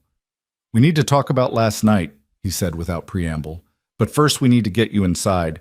This storm's going to be rough." Thunder rolled across the valley, deep and ominous. Lightning forked across the sky, illuminating the ranch in stark white relief. The rain went from drops to deluge in seconds, hammering the roof with violent intensity. Inside, Emily lit lamps against the premature darkness, while Grant checked windows and doors.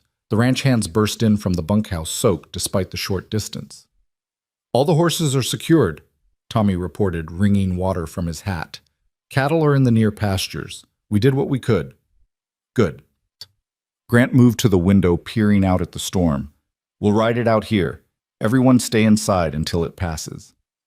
Emily is there." He stopped mid-sentence, his body going rigid. Emily followed his gaze and saw what had caught his attention. Lights moving near the north barn, too deliberate to be storm-born, too coordinated to be accident. "Someone's out there," Jake said, already moving toward where the rifles were kept. "In this storm, that means they don't want to be seen." "Rustlers," Charlie spat the word like a curse. "Has to be. The Dalton gang's been working this territory for months." Grant's face became stone. "How many lights?" "4, maybe 5, Dusty counted. "Could be more we can't see." "They're using the storm as cover," Grant said, already strapping on his gun belt. "Planning to take what they can while we're holed up inside. Jake, you and Tommy take the back. Charlie, Dusty, you're with me. We'll approach from 3 sides, catch them in the open." "What about the cattle?" Charlie asked. "Forget the cattle. They want the horses. Our best breeding stock is in that barn." Grant's voice was hard as iron. "Those horses represent years of work and thousands of dollars. I'm not letting some thieves take them without a fight." "Grant," Emily's voice cut through the planning, "you're going out in this storm to confront armed rustlers." "I'm going out to protect what's mine." His eyes met hers, and she saw the same steel she'd glimpsed on the train platform weeks ago. "This is my land, my stock, my responsibility." It's also insane. They have guns. There are more of them. They have the advantage of surprise. Not anymore, they don't. Grant checked his revolver with practiced efficiency. We know they're there. We know what they want. Now we even the odds. I'm coming with you. Every man in the room turned to stare at Emily. Grant's expression shifted from determined to incredulous to something that might have been fear. Absolutely not. You need everyone you can get. You said yourself there might be 5 or more of them. You're going out with 4 men against unknown odds in a storm. Another gun could make the difference. You don't know how to shoot. My father taught me when I was 12. He was terrible with money, but he was an excellent marksman and he believed women should know how to protect themselves. Emily moved toward the gun cabinet before Grant could stop her. I haven't practiced in years, but I remember the basics. Emily, this isn't some genteel shooting practice. These are dangerous men who'll kill without hesitation. Grant's voice roughened with something that sounded like desperation. I won't risk you. You don't get to make that choice for me. Emily pulled down a rifle, surprised by how familiar the weight felt in her hands. This is my home too now. These men, she gestured at Jake, Tommy, Charlie, and Dusty. They're my friends. She stopped, not ready to finish that sentence. I'm not hiding while people I care about face danger. She's got a point, boss, Jake said quietly. Extra gun could tip things in our favor. This is madness. Grant ran his hand through his hair, a gesture Emily had come to recognize as his tell for barely controlled emotion. You could be killed. So could you.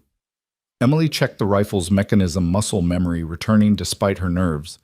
You could die out there trying to protect horses, and I could be safe inside, and I'd spend the rest of my life wondering if one more gun might have made the difference. I won't live with that question, Grant. I can't.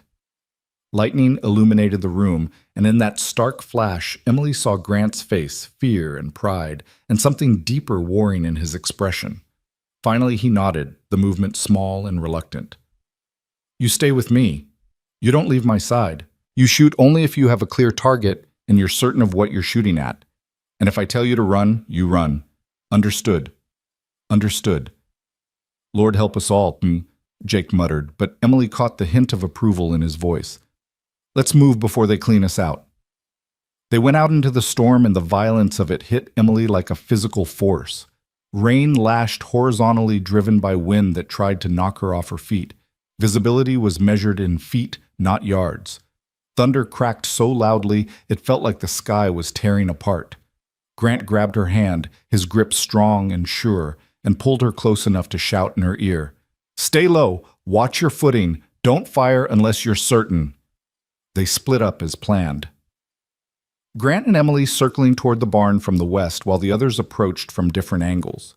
The mud sucked at Emily's boots, making every step treacherous.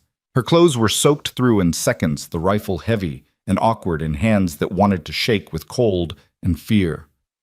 Through the rain, she could see the barn door hanging open, lamplight spilling out, foolish of them to use light, but they'd probably counted on the storm masking their activities. Voices carried on the wind, harsh and laughing, confident in their theft. Grant signaled her to stop crouching behind a water trough about 30 yards from the barn. Emily pressed close beside him, trying to control her breathing, trying to remember everything her father had taught her about shooting, steady hands, controlled breath, clear sight, picture, gentle squeeze, not a jerk. 4 men that I can see, Grant whispered directly into her ear. Could be more inside. When Jake gives the signal 3 rifle shots, we move in. They'll likely scatter. Let them run if they're not armed. Only shoot if they shoot first. What's the signal for? To let them know they're surrounded. Give them a chance to surrender before this gets bloody. Grant's jaw was tight. I don't want killing if we can avoid it. But Emily, if it comes to it, if they threaten you or one of us, you don't hesitate. You understand. Emily knotted her throat too tight for words. The reality of what they were about to do crashed over her. These men were thieves, possibly killers. In moments, there might be gunfire, blood death. This wasn't Boston society's polite dangers. This was frontier justice, raw and immediate. 3 shots cracked through the storm, Jake's signal. Grant rose and shouted, his voice carrying with surprising force. You're surrounded. Put down your weapons and step away from the horses." For a heartbeat, nothing happened. Then chaos erupted. The rustlers burst from the barn, and Emily had a confused impression of dark shapes and gun flashes, and horses screaming in fear. Gunfire exploded from multiple directions, Jake and Tommy from the back, Charlie and Dusty from the east, the rustlers returning fire, wildly shooting at shadows and sounds. Grant fired twice, aimed shots that hit something solid based on the cursing that followed. Emily saw a man running toward them, gun raised, and everything her father taught her came back in a rush. She raised the rifle, sighted, breathed out, and squeezed the trigger. The recoil slammed into her shoulder, the sound deafening even over the storm. The man stumbled, clutching his leg, and went down hard. Emily stared at what she'd done, momentarily frozen by the reality of shooting another human being. "Good shot," Grant said, his voice approving despite the situation. "Stay down." More gunfire, closer now. Emily saw one of the rustlers aiming at where Jake crouched behind the fence, and she fired again without thinking, the shot going wide, but close enough to make the man dive for cover instead of shooting. Then, everything went wrong. One of the rustlers, larger than the others, with a bandana covering his face, raised something that wasn't a gun. Emily recognized it with sick horror, a torch somehow lit, despite the rain probably soaked in oil to keep it burning. "They're going to torch the barn," she screamed. The man threw the torch with impressive force. It arced through the rain and landed in the hayloft entrance, and despite the wet, despite the storm, the oil-soaked flames caught. Within seconds, fire bloomed in the barn, illuminating everything in hellish orange light. The horses inside screamed a sound that cut through Emily like knives. Grant's best breeding stock trapped in that burning building. "We have to get them out!" Tommy's voice raw with panic. The young man broke from cover, running toward the barn. "Tommy, no!"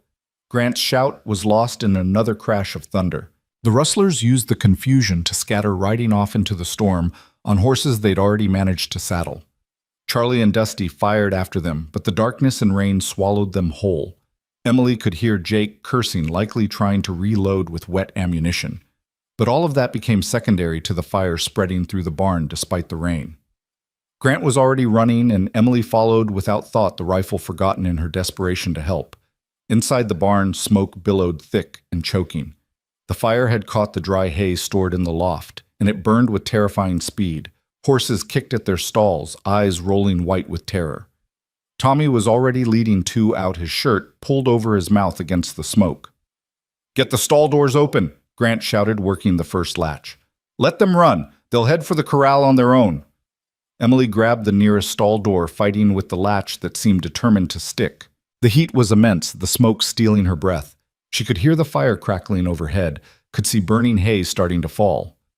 Her hands finally got the latch free, and a panicked mare bolted past her, nearly knocking her down. She moved to the next stall, and the next, working through smoke that burned her eyes and lungs. Around her, she was dimly aware of the others doing the same. Grant, Jake, Charlie, Dusty, Tommy, all of them risking their lives for these animals. The roof groaned, a sound that promised imminent collapse. Grant grabbed Emily's arm, pulling her toward the door. "Out! Now it's coming down." They ran, dragging the last two horses with them, and burst into the rain just as a section of roof collapsed behind them with a roar of flame and shattering wood.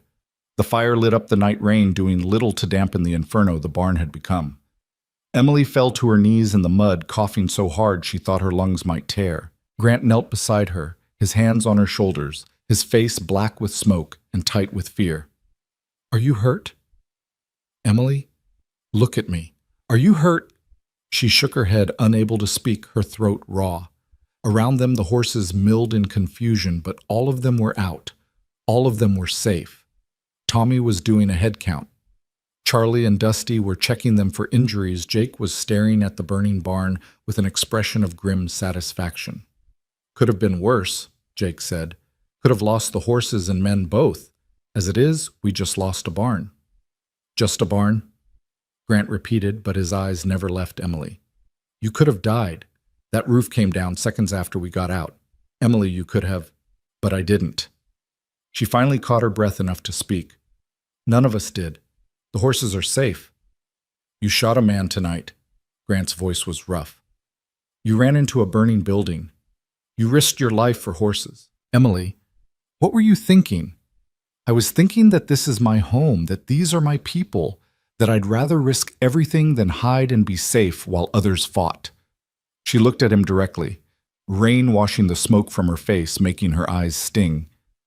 I was thinking that you were right. I'm stronger than I look, and I was thinking that I love you too much to let you face danger alone.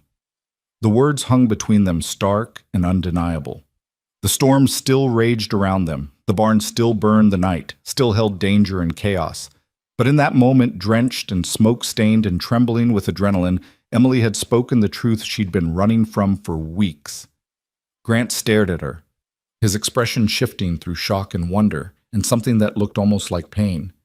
Then he moved his hands, coming up to frame her face, with a gentleness that contradicted his earlier roughness. "Say that again?" he demanded, his voice raw. "I love you." The words came easier the second time, like a dam breaking. I tried not to. I told myself it was impossible, impractical, dangerous. But Grant, I love you. I've been falling in love with you since that first day at the train station, and I'm tired of pretending I don't. Emily. Her name was a prayer and a curse and a benediction all at once. I don't want a housekeeper. I don't want an employee.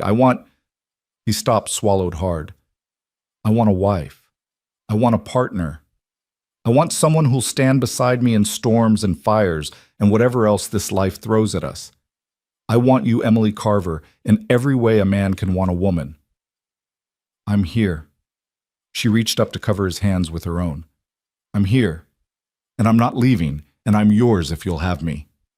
Grant's kiss was inevitable, necessary, right in a way nothing in Emily's life had ever been right before. His lips were cold from the rain, but his mouth was warm, and he kissed her like a man who'd been dying of thirst finding water.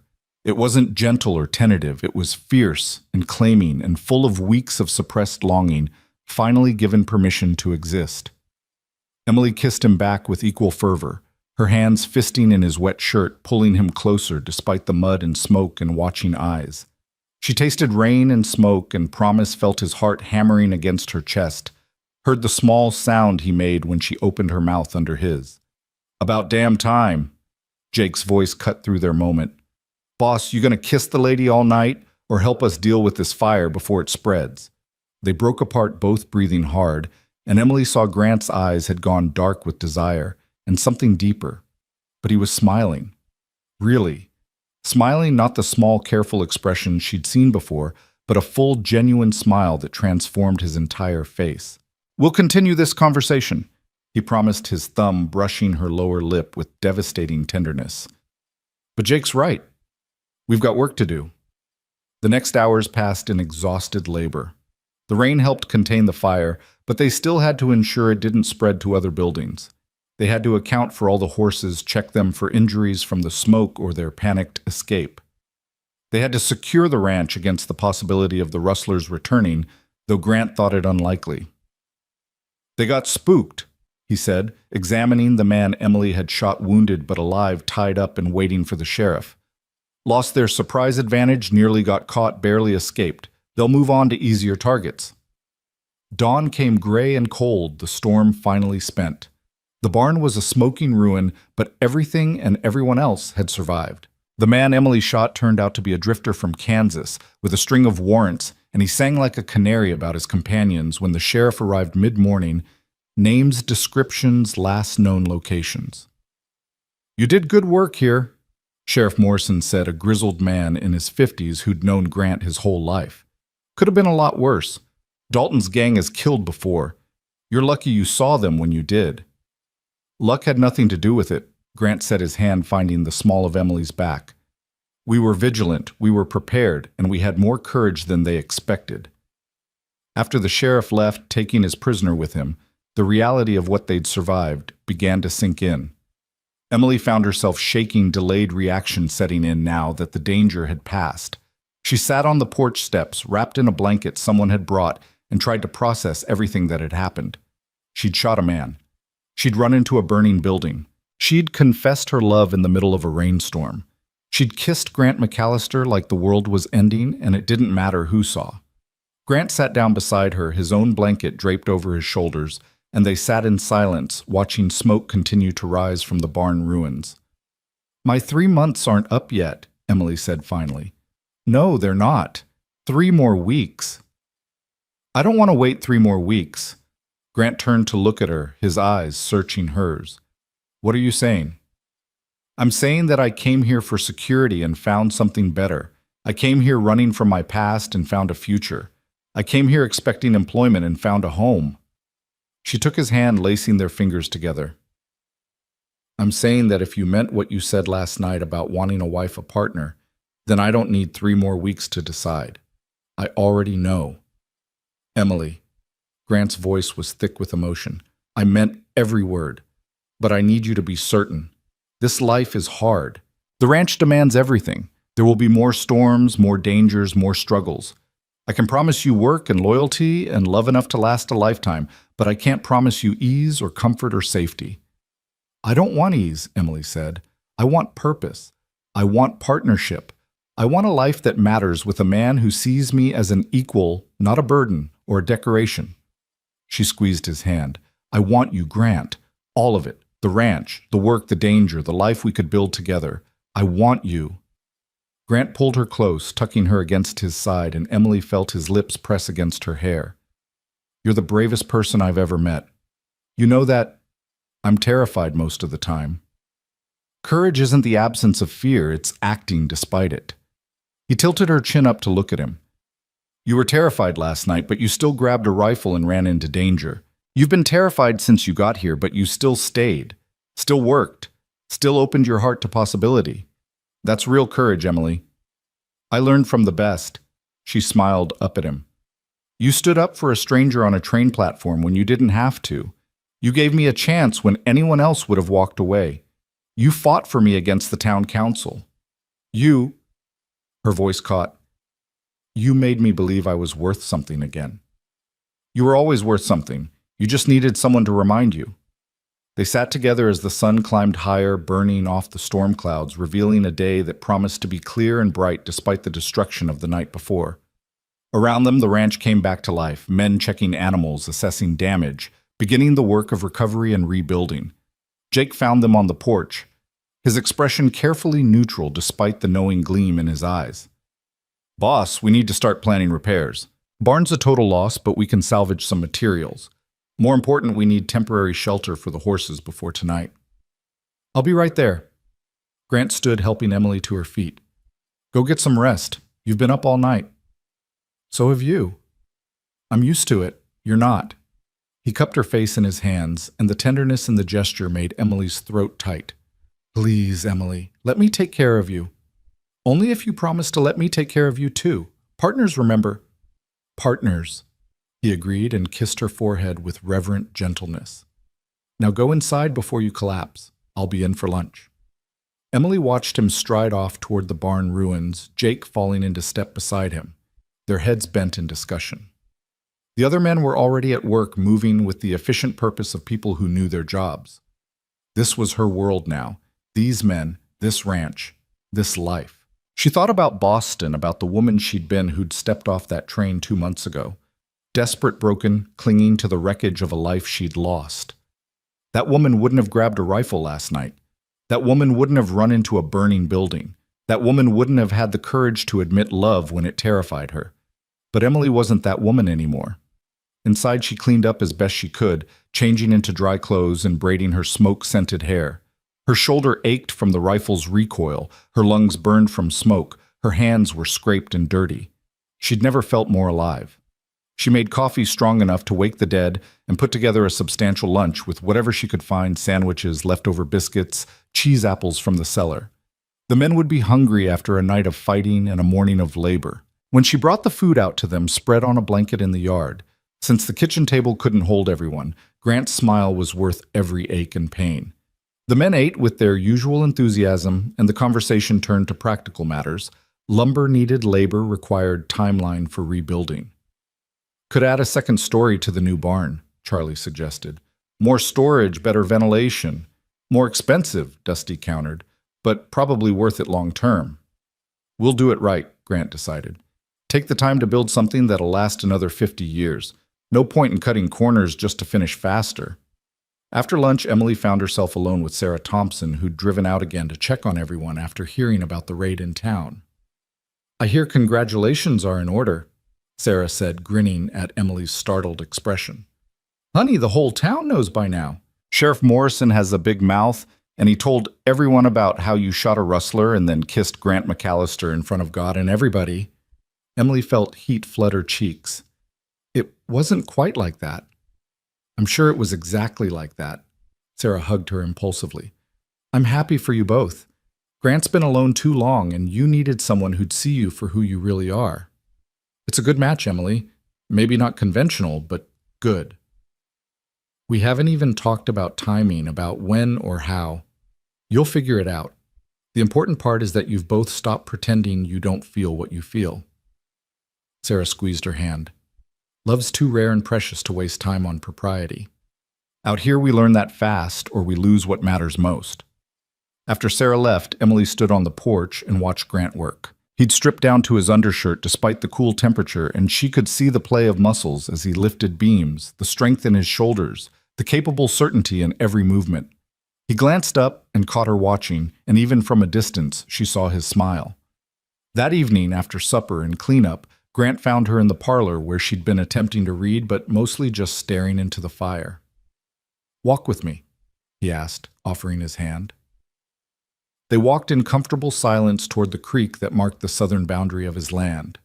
The moon was nearly full, painting everything in silver light, and the air held the crisp coolness that promised fall wasn't far away. At the creek, Grant pulled her down to sit beside him on a flat rock, their legs dangling over the water. For a long moment, they just sat listening to the water burble over stones, watching stars emerge in the darkening sky. "I've been thinking," Grant said finally, "about timing, about how to do this right. You came here for 3 months. You deserve to have the full 3 months to be certain to see all sides of ranch life before you make a permanent decision. Grant, let me finish." He turned to face her, his expression serious in the moonlight. "I want to marry you, Emily. I want it more than I've wanted anything in years. But I also want you to be absolutely certain, so here's what I propose."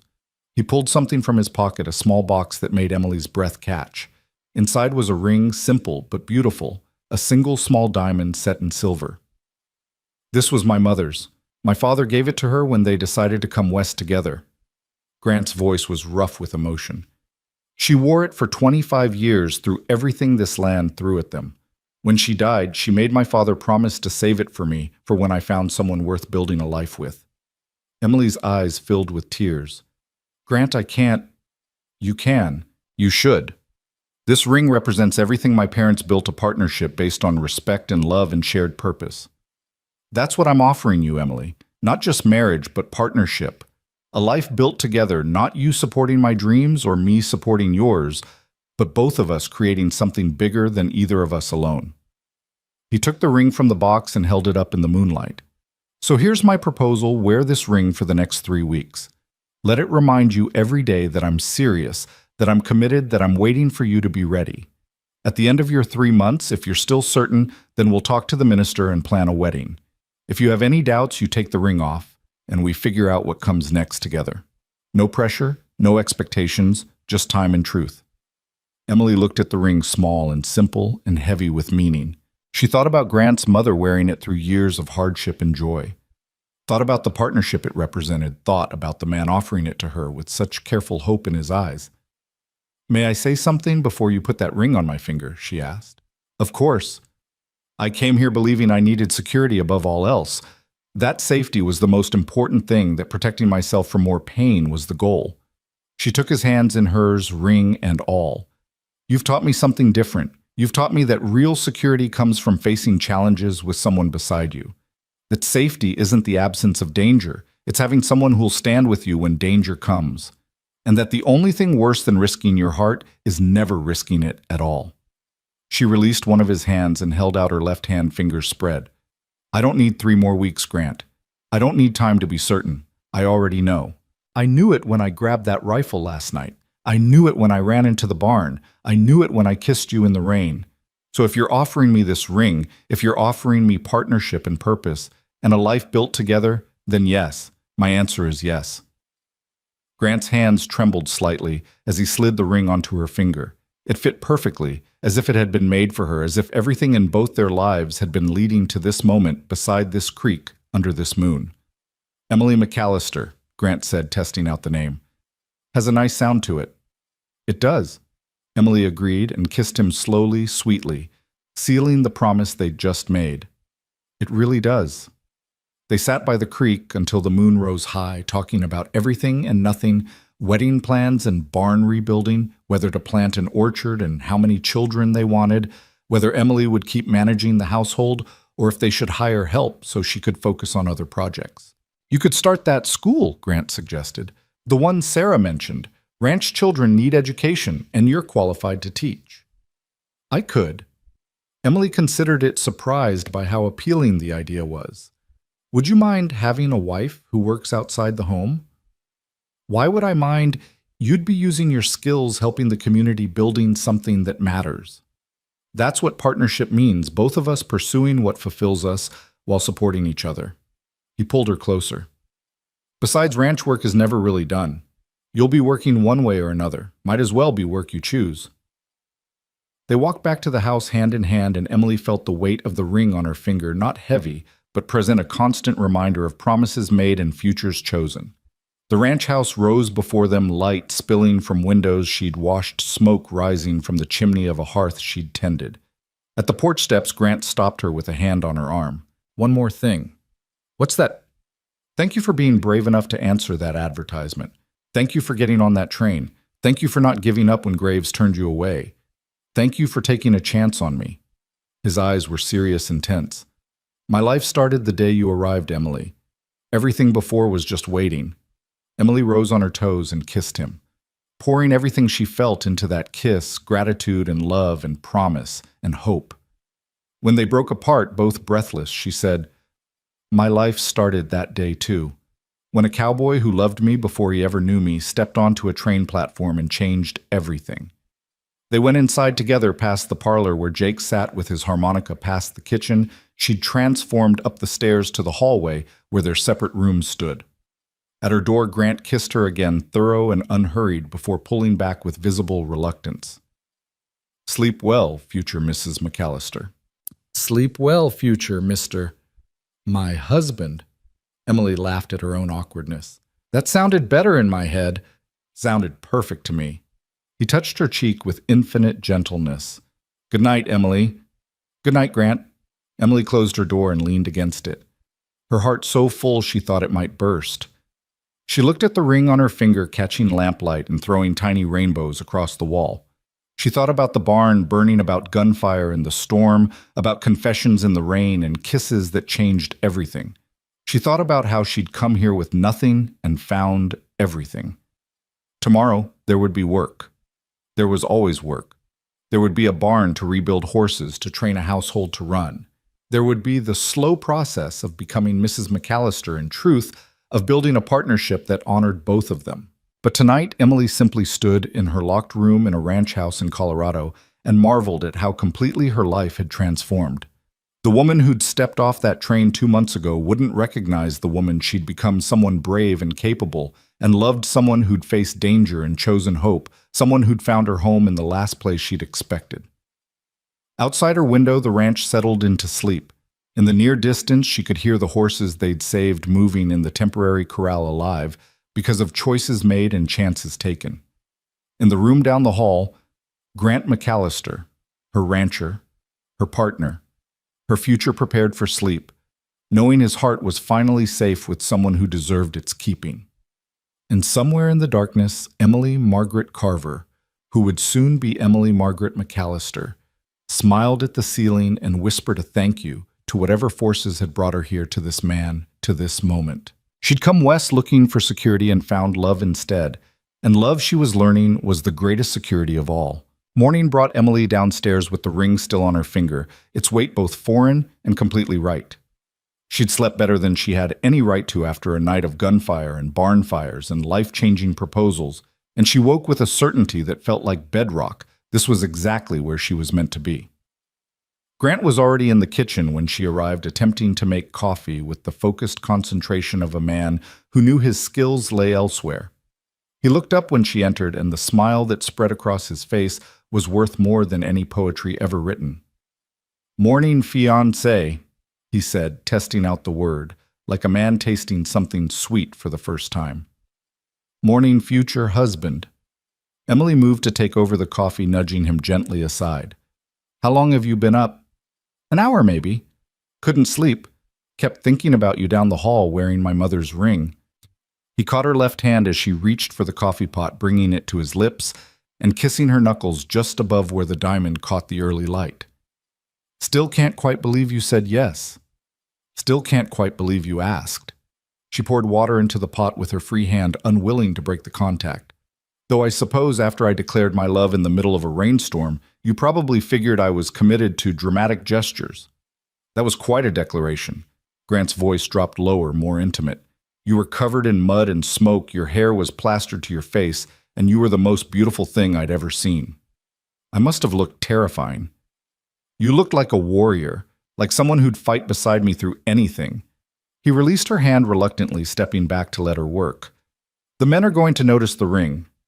"Good. Let them notice." Emily set the coffee to brew and turned to face him. "Unless you want to keep it quiet." "God, no. I want to shout it from the rooftops. Want to ride into town and announce it in the middle of the street. Want everyone to know that Emily Carver agreed to be my wife." He paused, running his hand through his hair in that gesture she'd come to love. "But I also want to make sure you're comfortable with however we handle this. Your reputation's already been dragged through enough gossip." "Let them gossip. We know the truth." Emily moved closer, drawn by something in his expression that looked like vulnerability. "Grant, I'm not ashamed of loving you. I'm not ashamed of this engagement. If people want to clutch their pearls and whisper behind their hands, that's their choice. My choice is you." The kiss that followed was interrupted by Jake's deliberate cough from the doorway. They broke apart to find all four ranch hands standing there with varying expressions of amusement. "About time you two stopped dancing around each other," Jake said, his weathered face creasing into a genuine smile.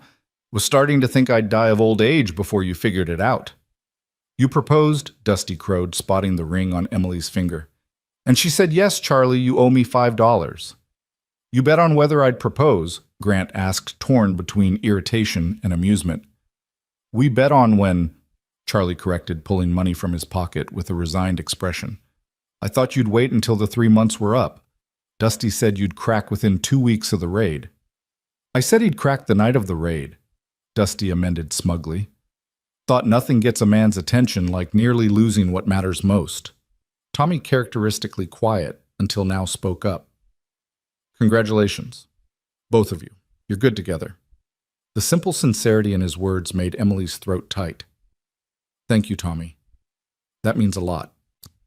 Breakfast that morning was celebratory despite the exhaustion everyone felt. Emily made extra biscuits and used the last of the honey, and the men ate with renewed energy, discussing not just barn rebuilding, but wedding plans with an enthusiasm that surprised her. "September wedding would be nice," Jake suggested. "Weather's good harvest is in, gives us time to build something proper for you two to live in." "Build something?" Emily looked at Grant in confusion. "We're living here." "We are now," Grant said carefully. "But Jake has a point. This house was built for my parents, designed for how they wanted to live. You and I should have a place that's ours, built for our life together." "You want to build a new house?" Emily's mind spun with the implications, the expense, the time, the sheer ambition of it. "I want to build our house, something we designed together that reflects both of us." Grant's eyes lit with an enthusiasm she'd rarely seen. "I've been thinking about it since last night. There's that spot by the creek where I proposed good water access, sheltered from the worst weather.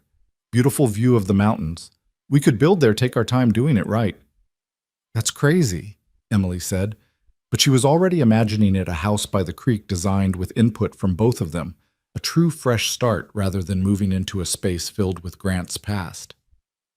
"That's absolutely crazy. That's actually perfect." "Of course it's perfect," Dusty said through a mouthful of biscuit. "Boss has been sketching house plans for weeks now. Thought he was just daydreaming, but turns out he was planning." Grant had the grace to look slightly embarrassed. "I might have been thinking ahead, just in case things worked out the way I hoped." Show me, Emily demanded. The sketches. I want to see what you've been planning. After breakfast, Grant spread papers across the now clear kitchen table, rough drawings that showed surprising skill.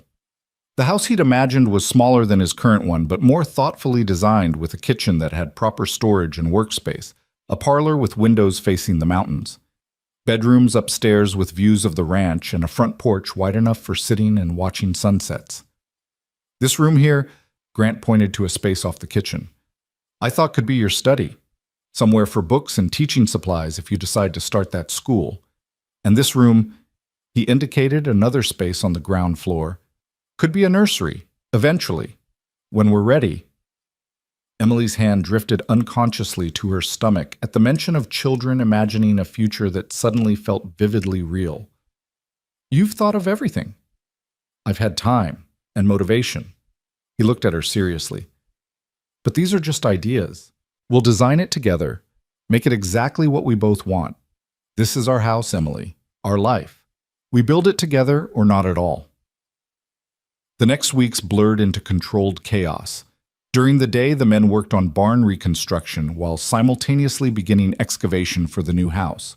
Grant hired additional help from town carpenters, a mason men willing to work hard for fair wages. The ranch buzzed with activity from sunup to sundown. Emily managed all of it, feeding the crew, keeping supplies organized, managing the budget with careful attention to both quality and economy. She discovered she had a talent for coordinating multiple projects, for anticipating needs before they arose, for problem-solving on the fly when materials arrived wrong or weather delayed work. She also discovered that wearing an engagement ring in Silver Ridge changed everything. When she went to town for supplies, the reception was markedly different from her first visits. Some people still whispered and turned away, but others, more than she expected, approached with genuine congratulations. Always liked Grant, Mr. Chen at the general store said, adding extra candy to her order without charge. Boy deserves happiness after everything he's been through. You're good for him, Miss Carver. Can see it in how he carries himself these days. Mrs. Fletcher at the boarding house threw her arms around Emily in an impulsive hug. I knew it. The moment I saw you two together, I knew. September wedding, Sarah said I'm already planning my hat. Even some of the church ladies softened, though their approval came with pointed suggestions about proper wedding protocols and slightly passive-aggressive offers to help with anything you might not understand about how we do things out here. Thank them and ignore them, Sarah advised over coffee at the cafe. They mean well mostly, but they'll try to turn your wedding into their idea of propriety if you let them. What do you actually want, Emily? Emily considered the question seriously. Something simple, meaningful. I want people who actually care about us, not people coming to judge or gossip. I want to marry Grant, not put on a performance for Silver Ridge Society. Then that's exactly what you'll have. Sarah squeezed her hand. And anyone who doesn't like it can take their opinions and ride out of town with them. The bigger challenge came from an unexpected source, Grant himself. Not that he was difficult precisely, but his courting, now public and deliberate, was relentless in its thoughtfulness. He brought her wildflowers every evening. He insisted on proper Sunday afternoon walks where they could be seen together by the entire town. He took her to the church social, despite his general dislike of such events, making it clear to everyone that Emily Carver was his intended bride and would be treated with respect. You don't have to do all this, Emily protested after he'd arranged for a buggy ride to show her the progress on their new house foundation. We're already engaged. You've already won my heart. I'm not trying to win what I already have, Grant said, helping her down from the buggy at the building site. I'm courting you properly because you deserve to be courted. You deserve romance and attention and every good thing I can give you. You came here expecting nothing, Emily. I want to give you everything. The house site was transformed from bare ground to the beginning of something real. Foundation stones were laid, marking out rooms that existed only in drawings. The creek burbled nearby, peaceful and constant. From this spot, they could see the ranch stretching out in all directions, Grant's land, soon to be their land together. It's really happening, Emily said, standing in what would be their kitchen. We're really building a life here. We are. Grant stood behind her, his arms coming around to pull her back against his chest. In 2 months, we'll wake up in that bedroom upstairs. You'll make breakfast in this kitchen. We'll sit on that porch and watch our children play by the creek. This spot right here, this is where our future starts. Emily leaned into him, feeling the solid strength of his body, the steady beat of his heart, against her back. I never imagined I could be this happy. After everything that happened in Boston, after losing so much, I didn't think happiness was something I'd get to have again. You didn't just get to have it, you earned it. You survived loss and betrayal and came out stronger. Grant's voice was rough with emotion. You're the strongest person I know, Emily, and I'm going to spend the rest of my life making sure you never doubt your worth again. They stood together as the sun tracked across the sky, painting the mountains in shades of purple and gold. The sound of hammering echoed from the barn site, a steady rhythm of progress and rebuilding. Life moved forward, here not forgetting the past, but building something better from its lessons. As summer gave way to early fall, the landscape of their lives transformed. The barn rose from its ashes, larger and sturdier than before, with the second story Charlie had suggested. The house took shape more slowly, but with meticulous care, each board placed with precision, each window frame fitted perfectly. Grant and Emily made decisions together where to place doors, how large to make windows, whether the kitchen needed one workspace or two. Two, Emily decided firmly. One for regular cooking, one for preserving and large projects. And I want a proper pantry with shelves designed for organization. Whatever you want, Grant agreed, making notes on the ever-present plans. Though I'm adding a workspace in the barn for you too, somewhere you can prepare lessons when you start teaching. You really think I should do that, start a school? I think you should do whatever fulfills you. Grant looked up from the plans, his eyes serious. You're brilliant, Emily, educated and capable, and wasting none of that on just household management. The children around here need good education, and you need something that challenges you intellectually. It's not either or. You can run our household and teach and be a wife and mother. Women have been doing everything since the beginning of time. We just need to build systems that support it. The conversation was interrupted by a visitor, Elias Carter, the lawyer, riding up with an official-looking envelope. Grant's expression tightened when he saw it, some instinct warning him this wasn't social. Grant, Emily. Elias dismounted and pulled off his hat. I'm afraid I've got news you won't like. Milton Graves is filing a complaint with the territorial court. What kind of complaint? Grant asked, his voice dangerously quiet. Breach of promise. He's claiming Emily entered into a binding agreement to marry him through their correspondence and that you interfered with that agreement, causing him financial and reputational harm. Elias handed over the envelope. It's nonsense legally speaking. Mail-order bride correspondence isn't considered a binding contract unless there's consideration, exchanged money, property, something tangible. But he's petitioning for a hearing and he'll make noise about it. Emily felt ice flood her veins. Can he win? No. Not with any judge who understands the law. But he can make things uncomfortable, drag your names through more gossip, waste everyone's time and money. Elias looked genuinely apologetic. I'm sorry. The man's vindictive. Can't stand that he lost and you two won. Grant's jaw was tight enough to crack teeth. When's the hearing? 3 weeks, September 15th, right before your wedding, which I suspect is intentional. Elias pulled out another paper. I've prepared our response. Essentially, we argue that no binding contract existed, that Emily was free to refuse marriage to Graves for any reason, and that your employment of her was a separate matter entirely. We'll win Grant, but you'll have to endure the process. After Elias left, Emily sank onto a sawdorse, her hands shaking. He's not going to let this go. He's going to keep coming after us. Let him try. Grant knelt in front of her, taking her hands in his. Emily, look at me. He can file all the complaints he wants. He can drag us to court, spread gossip, try everything in his power to hurt us. But he can't change the truth. You never agreed to marry him in any way that matters. You're free to marry who you choose, and you chose me.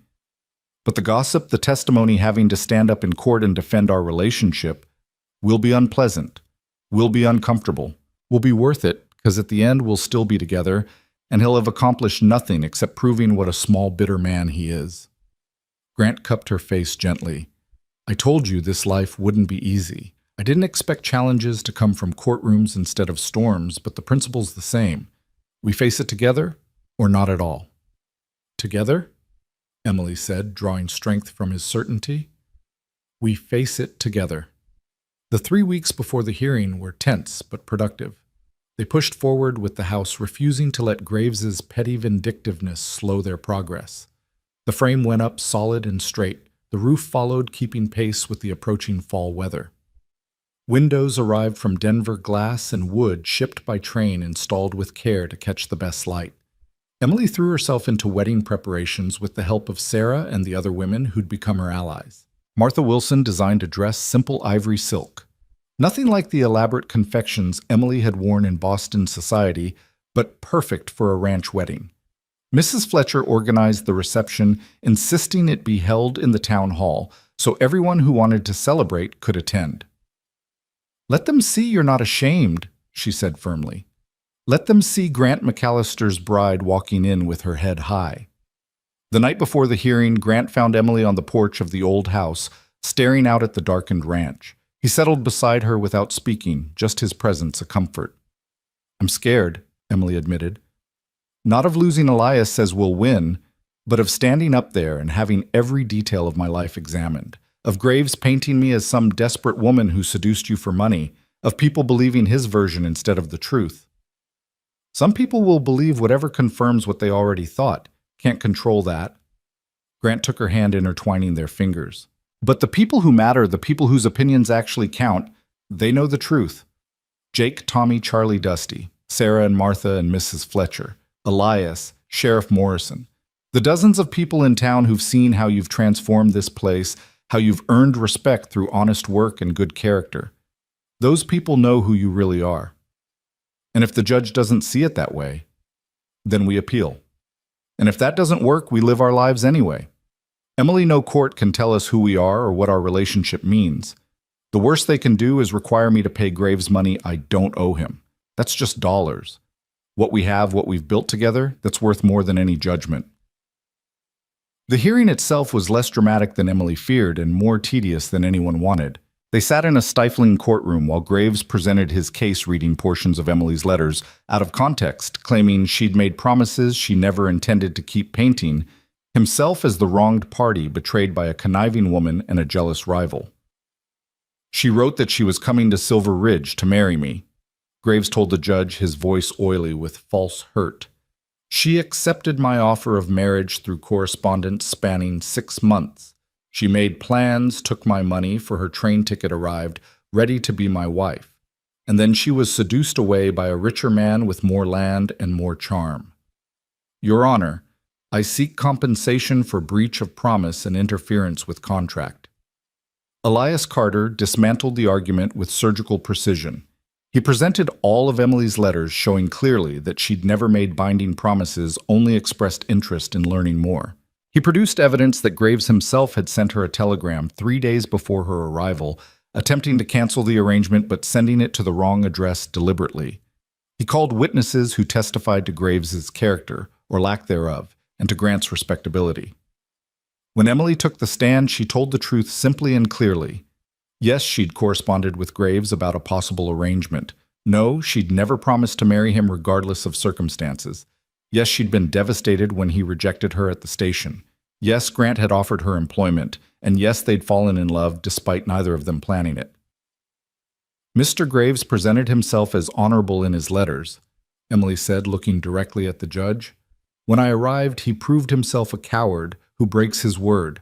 Mr. McAllister showed himself to be exactly what he claimed, an honest man offering fair employment. I chose the man whose actions matched his words. That's not breach of promise. That's common sense. The judge, a stern man in his 60s who'd clearly seen every kind of frontier dispute, rendered his verdict without extensive deliberation. Mr. Graves, your claim is denied. Correspondence about a potential marriage does not constitute a binding contract, absent clear consideration and mutual promises. Miss Carver was under no legal obligation to marry you, particularly after you attempted to cancel the arrangement. Furthermore, the evidence suggests you're motivated not by genuine grievance, but by wounded pride and jealousy. This court will not be used to prosecute your personal vendettas. Case dismissed. Costs assessed to the plaintiff. Outside the courthouse, Emily found herself surrounded by well-wishers townspeople who'd attended the hearing out of curiosity but left as supporters. Even some of the church ladies who'd been most critical approached to offer grudging congratulations. "Well fought," one of them said, her tone making it clear the praise came despite herself. "You conducted yourself with dignity." Grant pulled Emily away from the crowd, guiding her to where his horse waited. "Let's go home. Real home. I want to show you something." They rode to the new house, which had progressed significantly in recent weeks. It was nearly finished now. Roof-complete windows and doors hung, just interior details remaining. Grant helped Emily down and led her inside through rooms still smelling of fresh-cut lumber and paint. "Close your eyes," he said when they reached what would be the kitchen. Emily obeyed, trusting him completely. She felt him guide her forward, his hands on her shoulders, then stop. "Open them." She opened her eyes to find the kitchen transformed. It wasn't finished, wouldn't be for weeks yet, but someone had installed a table. Not just any table, but the table from Grant's current kitchen, the one where they'd eaten breakfast together every morning, where they'd played cards and made plans and fallen in love over coffee and conversation. On the table sat a single oil lamp lit despite the afternoon sun streaming through the windows. And beside the lamp, a letter in Grant's handwriting. Emily picked it up with trembling hands and read Emily. "This is where I want to have breakfast with you for the next 50 years. This is where I want to tell you about my day and hear about yours. This is where we'll teach our children to read and settle arguments and plan our future. This is where life happens, not in courtrooms or town halls or anywhere else. Here in our kitchen, at our table, building our life one ordinary moment at a time. Everything else is just noise. This is what matters. Yours always, Grant." Emily set down the letter and found Grant watching her with an expression that made her chest ache with the fullness of her love for him. "We won today," she said. "The judge ruled in our favor. We won weeks ago when you said yes to me. Today was just paperwork." He crossed to her, taking her hands. 2 weeks until the wedding.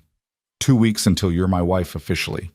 But Emily, in every way that matters, you've been mine since that night by the creek.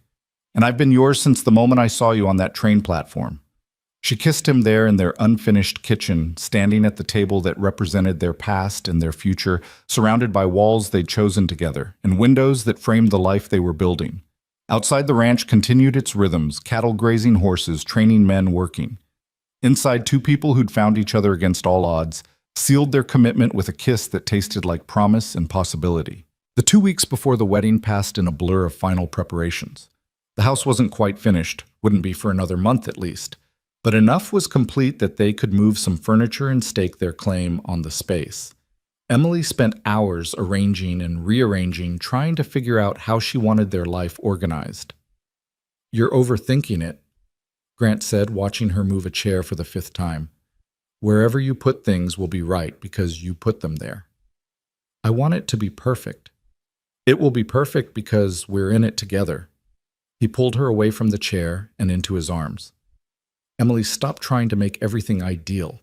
Life isn't ideal. It's messy and complicated, and sometimes things go wrong. But we face it together, and that's what makes it worth living."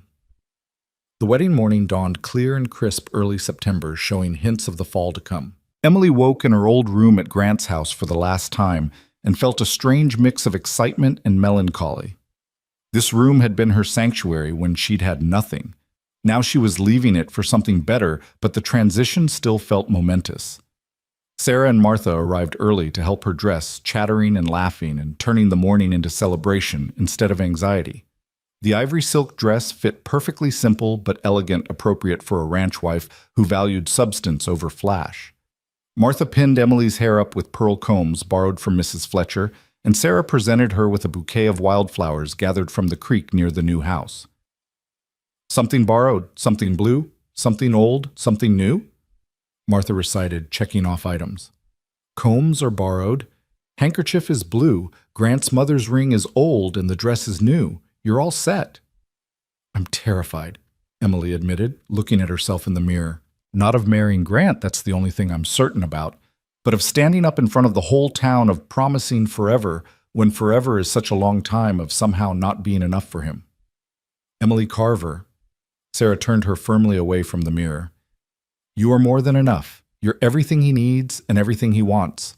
Now stop worrying about what could go wrong and start thinking about what's going right. You're marrying a good man who loves you. That's worth celebrating.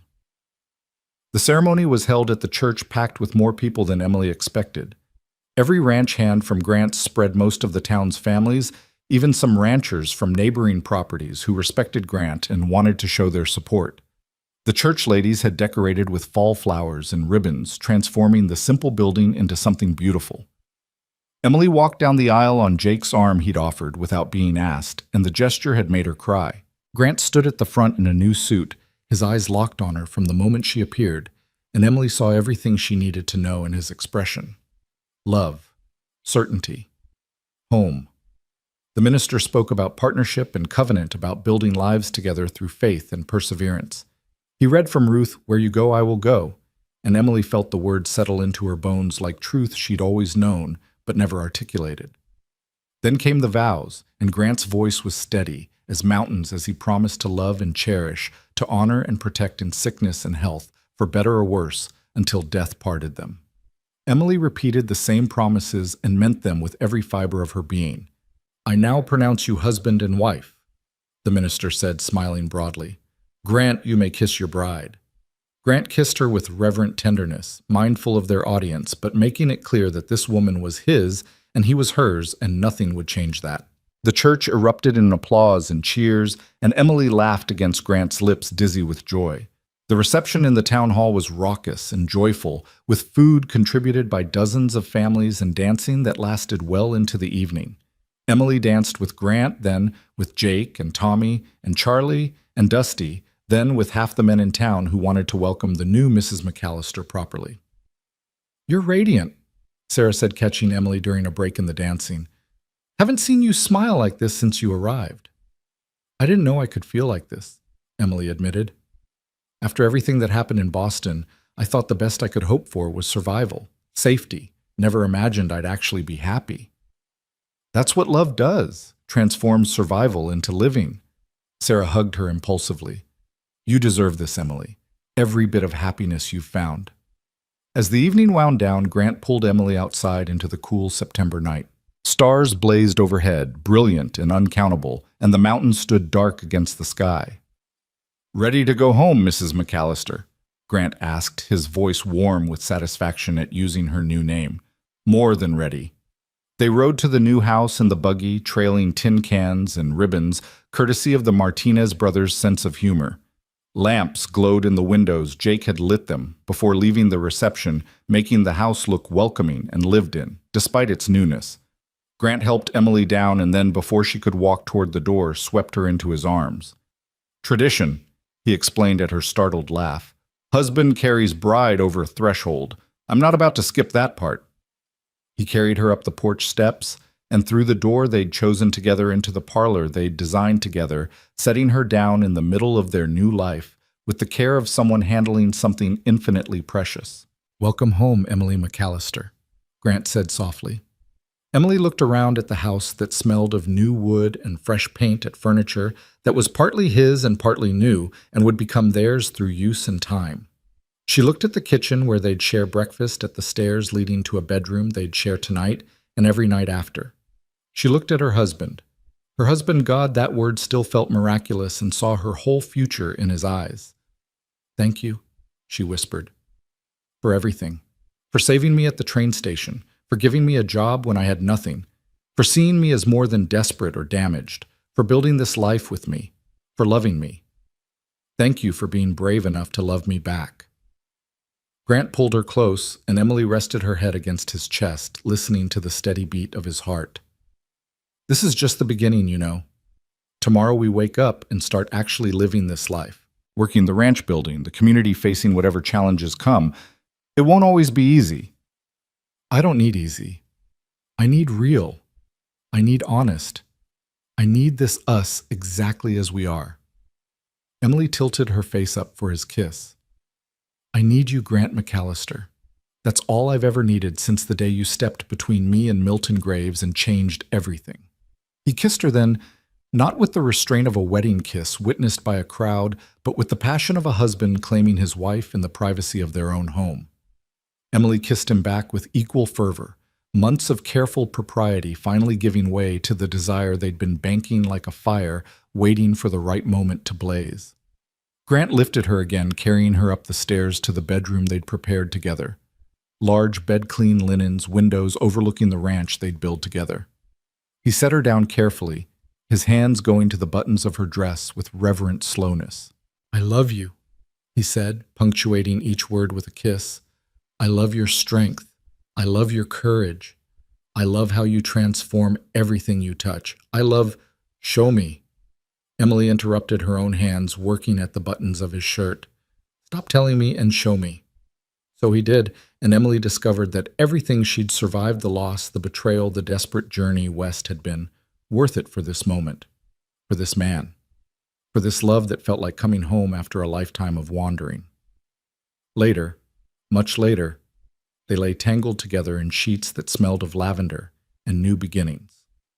Through the open window, they could hear the creek burbling its constant song, could see stars bright enough to light the night. "No regrets?" Grant asked, his fingers tracing lazy patterns on her shoulder. "Not one," Emily said, and meant it with her whole heart. "This is exactly where I'm meant to be. With me. With you. Always with you." They drifted to sleep in their new house on their wedding night, with the whole world spread out before them like a promise waiting to be kept. The ranch slept around them, horses in corrals, cattle in pastures, men in the bunkhouse, all of it peaceful and secure under the vast Colorado sky. Emily's last conscious thought was that she'd come here seeking security and found something infinitely more valuable. She'd found purpose, partnership, and a love that would sustain her through whatever came next. She'd found home not in a place but in a person, in Grant McAllister, who'd loved her before she ever arrived, who'd seen her potential when she'd forgotten it existed, who'd built her a house by a creek and filled it with the promise of their future together. She'd come west with nothing and found everything.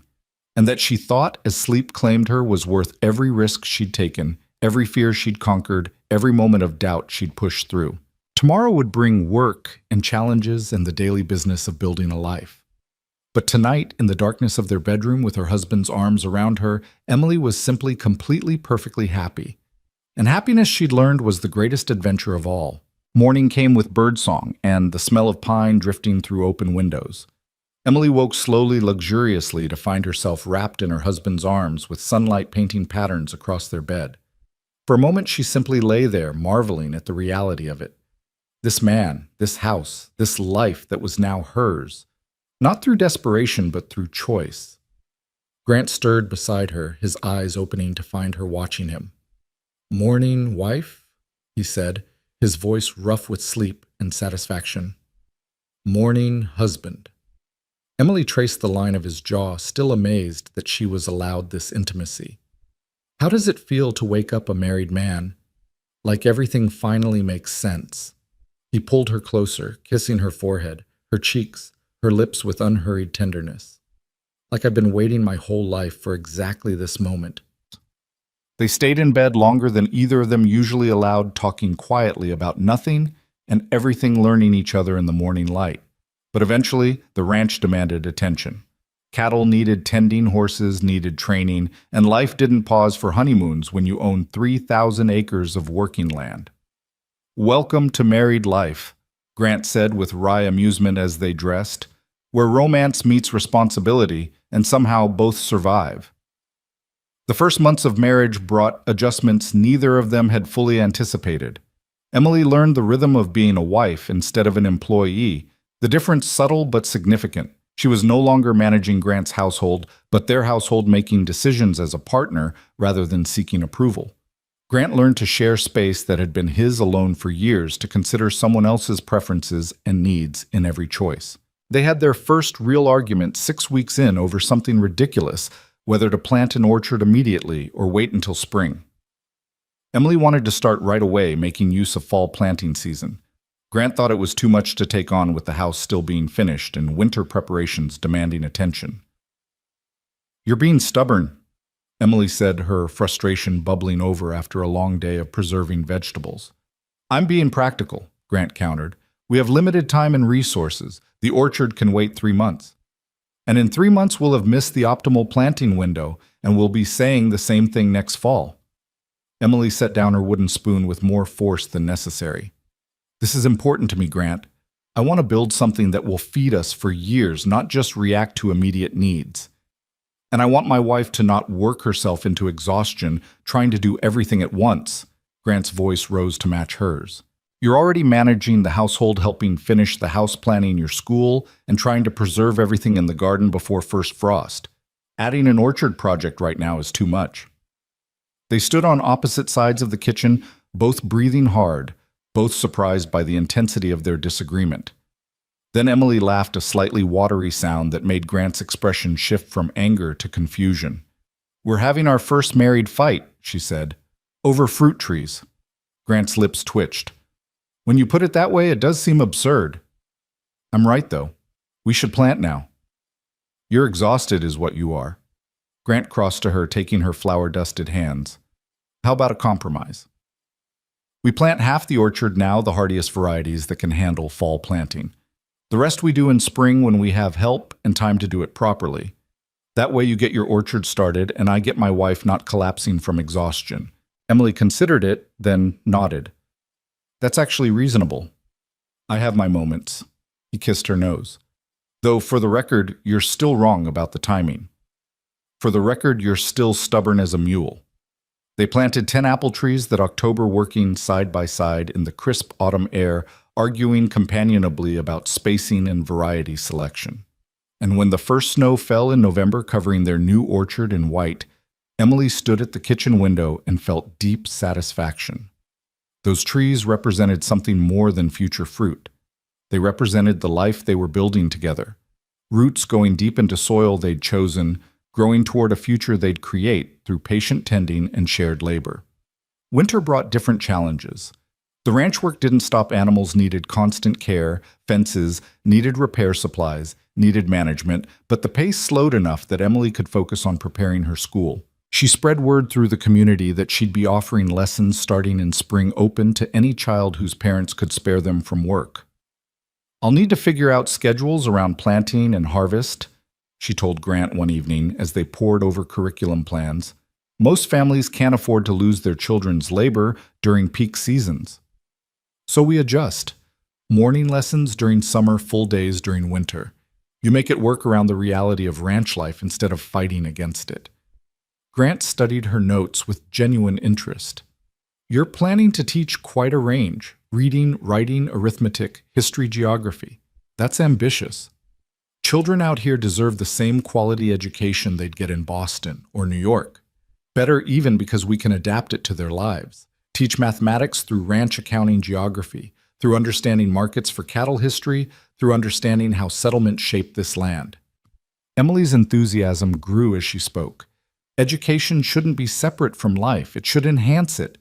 You're going to be an extraordinary teacher. Grant pulled her into his lap, the papers scattering. But right now you're going to put the plans away and come to bed. Tomorrow's soon enough to change the world. Spring arrived with muddy roads and newborn calves, with the orchard trees showing their first tentative buds, and Emily's school opening to 7 students, 5 ranch children, and 2 from town families willing to make the trip. Emily converted one of the ranch's outbuildings into a schoolroom, and Grant built desks sized for different ages. The Martinez brothers donated slates and chalk. Sarah sent a box of primers and readers from the east. And on the first day of lessons, Emily stood before her small class with her heart racing and her purpose clear. "Welcome," she said to the children ranging from 6 to 13, all watching her with curiosity and varying degrees of skepticism. "This school exists because you deserve to know that your minds are as valuable as your labor. We're going to learn reading and writing and mathematics, yes, but we're also going to learn how to think, how to question, how to understand this world you're inheriting. Sound fair?" The oldest girl. Martha Wilson's daughter, Clara, raised her hand. "Will it help me run a dress shop like Ma?" "It will help you run any business you choose, or teach school yourself, or manage ranch accounts, or write for newspapers, or anything else you can imagine." Emily smiled. "That's what education does. It gives you choices. And out here in this territory that's still being shaped, choices are everything. She taught 5 mornings a week through spring and into summer, adapting her schedule around the rhythms of ranch life. The children thrived their initial wariness, giving way to genuine engagement. Tommy started attending too, sitting quietly in the back, making up for education he'd never received. Even some of the ranch hands would drift by during lunch, listening to Emily read aloud from books that transported them beyond the boundaries of Silver Ridge. "You've started something remarkable," Grant said one evening, watching her grade papers by lamplight. "Half the town's talking about that school. Parents are noticing their children asking smarter questions, thinking more deeply. 3 families have asked if I'd take more students in the fall," Emily said, not looking up from her work. "I'd need a bigger space. Maybe we could build a proper schoolhouse." "Already drawing up plans." Grant set a roll of paper beside her. "Elias Carter wants to donate land near town. He thinks a central school would serve more families. We'd build it together, the community, I mean." "Everyone contributing what they can." Emily looked up, tears pricking her eyes. "You do that? Build a whole school. I'd build you a dozen schools if that's what fulfilled you. But yes, I think Silver Ridge needs this. And you're the person to make it happen." He pulled her away from her papers. "But not tonight. Tonight I need my wife's attention for something else entirely." The something else turned out to be a surprise, a wagon trip to the northern boundary of the ranch where Grant had been working on a project he'd kept secret for weeks. In a meadow surrounded by aspens, he'd built a small cabin, just one room with a fireplace and simple furnishings. "It's for us," he explained, helping her down from the wagon. "A place to escape to when the ranch gets overwhelming. When you need quiet to plan lessons, or I need space to think, or when we just want to remember what it's like to be only us, without responsibilities or people needing us." Emily explored the cabin, touching walls he'd raised, sitting in chairs he'd built, imagining the hours they'd steal here away from the demands of their busy lives. "You built me a sanctuary." "I built us a reminder." Grant stood in the doorway, backlit by setting sun.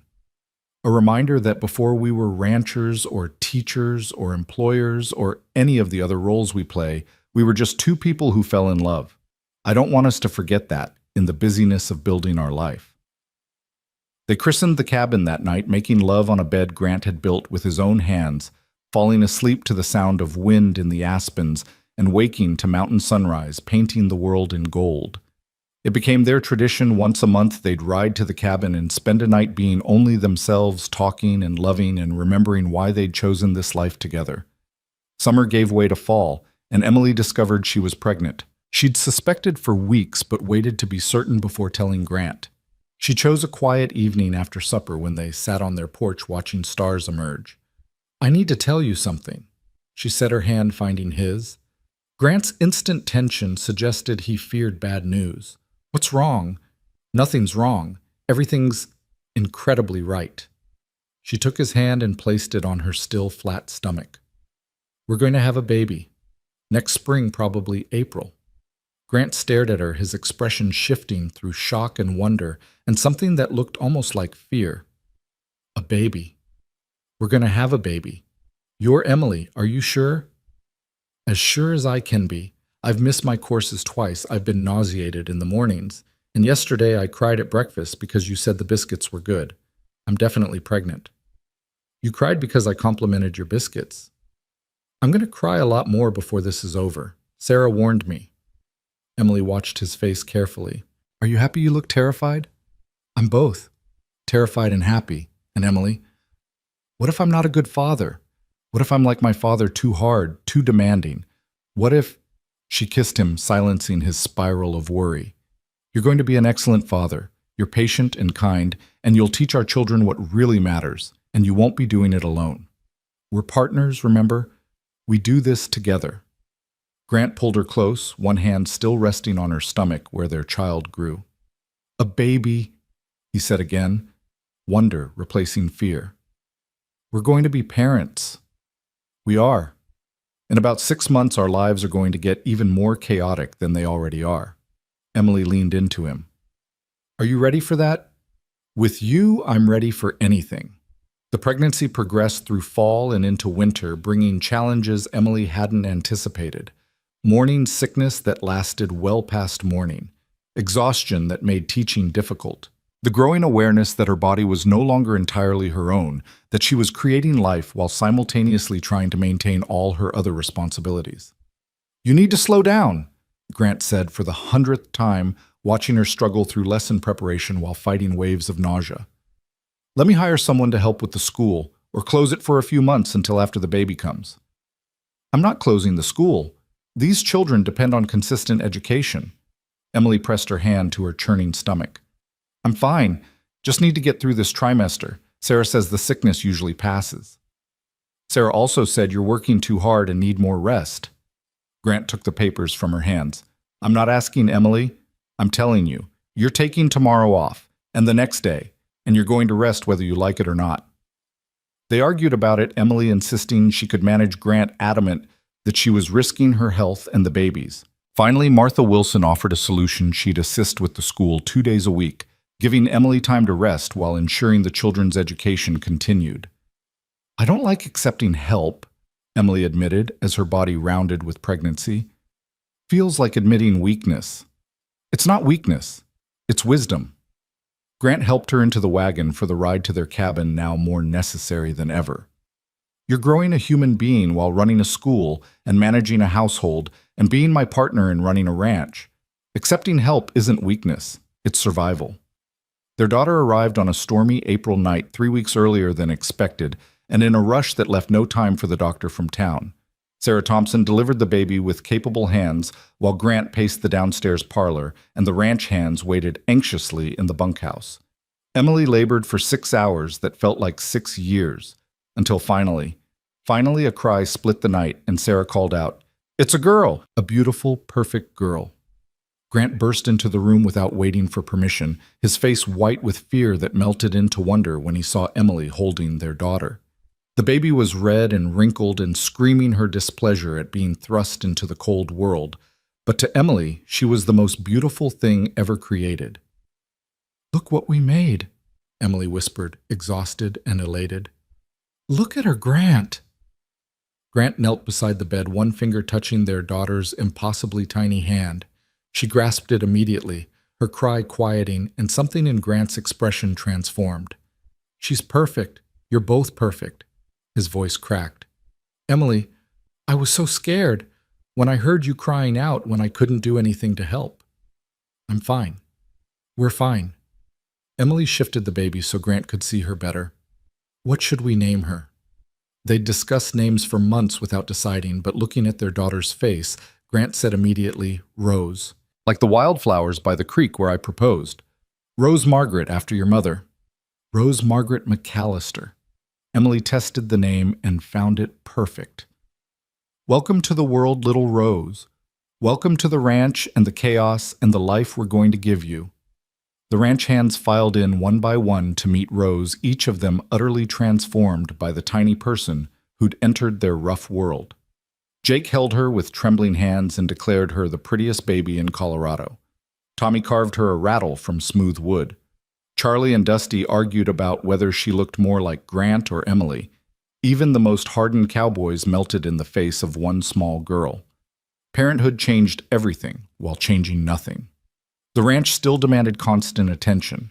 The school still needed Emily, though she scaled back to 3 days a week for the first months. Life still moved forward with relentless momentum. But now every moment was filtered through the lens of this tiny person who depended on them absolutely. "I didn't know I could love something this much," Emily confessed one night, watching Grant rock Rose to sleep. "It's terrifying, all the things that could go wrong, all the ways we could fail her." "We won't fail her.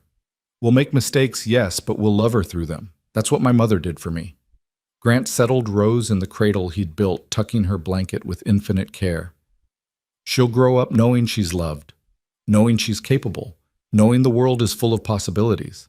That's the best gift we can give her." 2 years passed in a blur of toddler chaos and ranch expansion and school growth. The community schoolhouse was built through collective effort, large enough for 20 students and situated on donated land near town. Emily taught there 4 days a week, bringing Rose with her until the girl was old enough to stay home with Grant or one of the ranch hands who'd become enthusiastic babysitters. The orchard they'd planted produced its first apples, tart and small, but theirs. The dairy operation Grant had considered became reality, providing additional income and filling a need in the growing community. Silver Ridge expanded from a rough frontier town into something more established, with new families arriving monthly and businesses opening to serve them. And through it all, Emily and Grant built their life together, not perfectly, not without struggles, but with the kind of deep partnership that made every challenge manageable. They argued about discipline strategies and expansion plans, and whether Rose was too young for her own pony.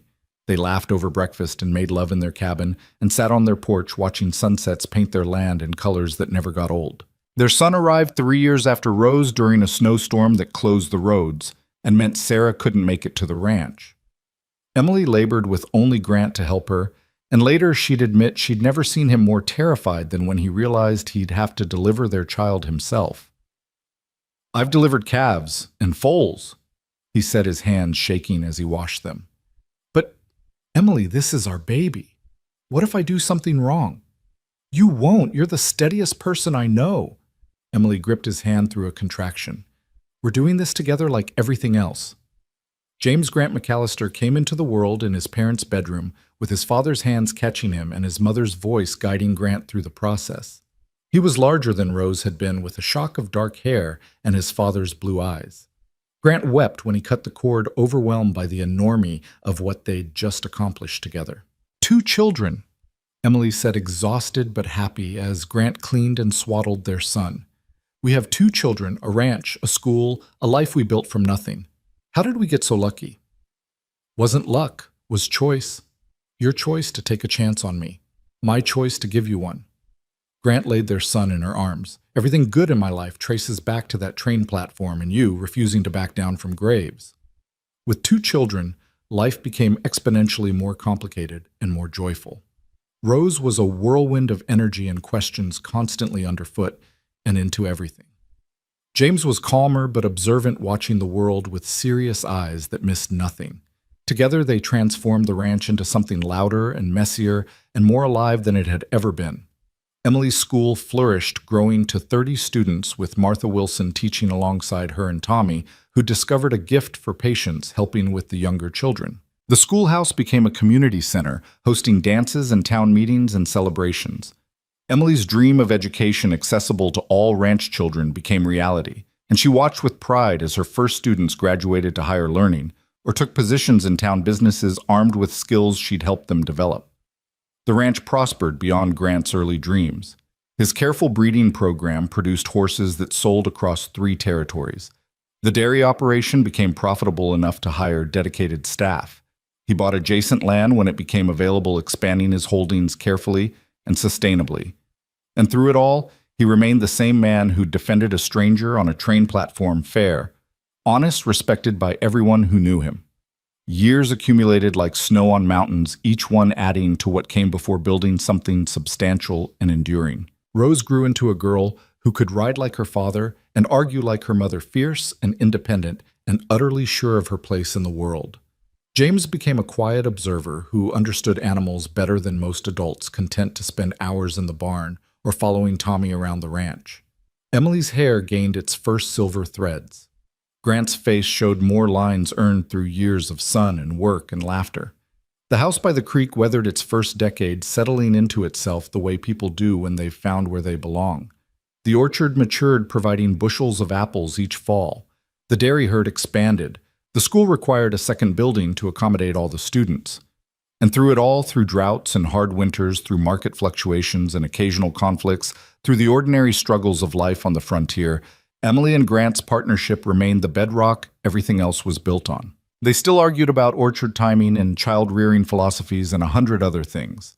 They still made time for their monthly trips to the cabin. They still sat on their porch in the evenings, hands intertwined, watching their children play and their ranch thrive and their shared future stretch out before them. 10 years after stepping off that train with nothing but a suitcase and broken dreams, Emily stood on her porch and watched Grant teach their son to ride. Rose sat beside her, stitching a sampler with the concentration of someone determined to master every skill. The orchard was heavy with fruit ready for harvest. The barn held horses that would sell for premium prices. The school session would start next week with 42 students enrolled. Ma Rose said, not looking up from her stitching. Tell me again about when you first came here. Emily smiled, running her fingers through her daughter's hair, so like Grant's in color, so like her own in wild refusal to stay properly pinned. You've heard that story 100 times.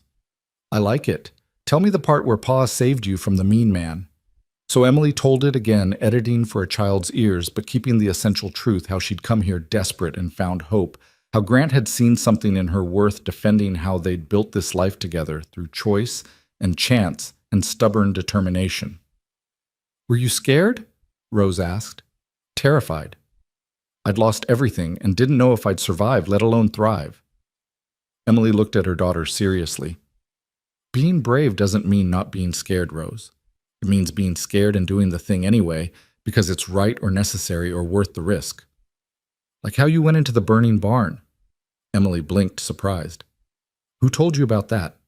Uncle Jake. He said you and Pa ran into the fire to save the horses, and that's when you knew you loved him enough to marry him. Rose finally looked up, her eyes.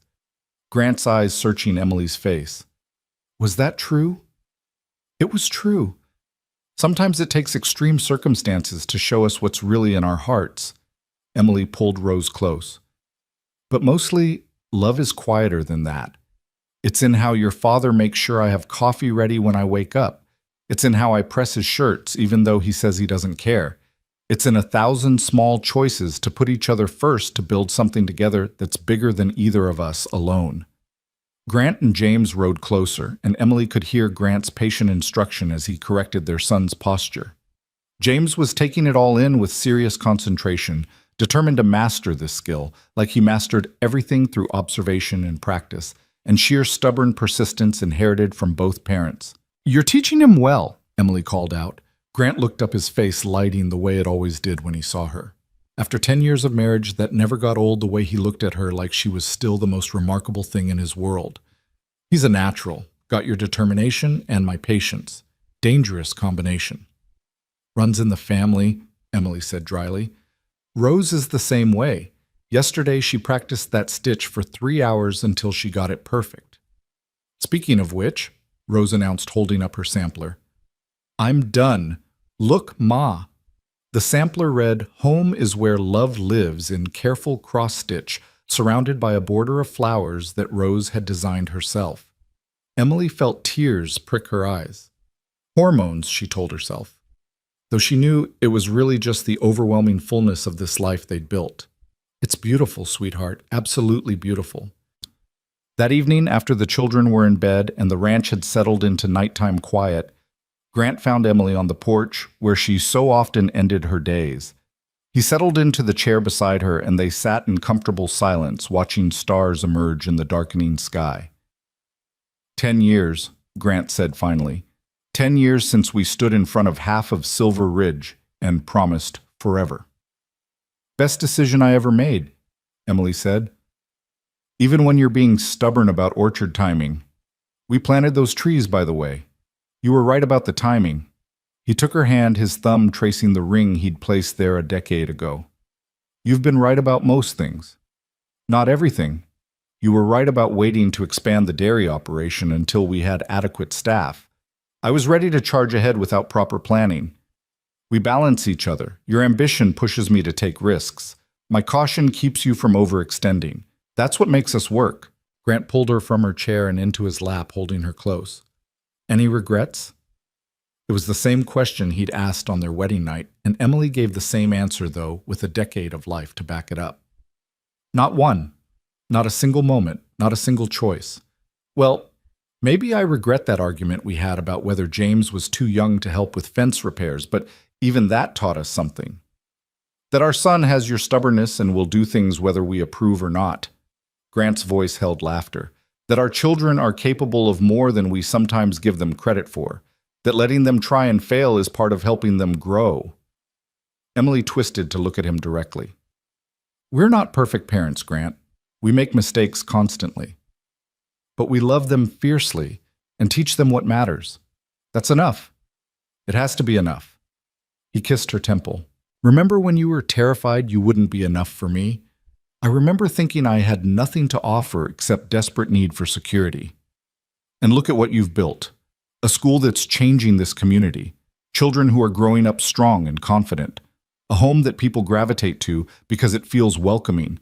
A partnership that's weathered everything life's thrown at us. Grant's voice roughened with emotion. You were always enough, Emily.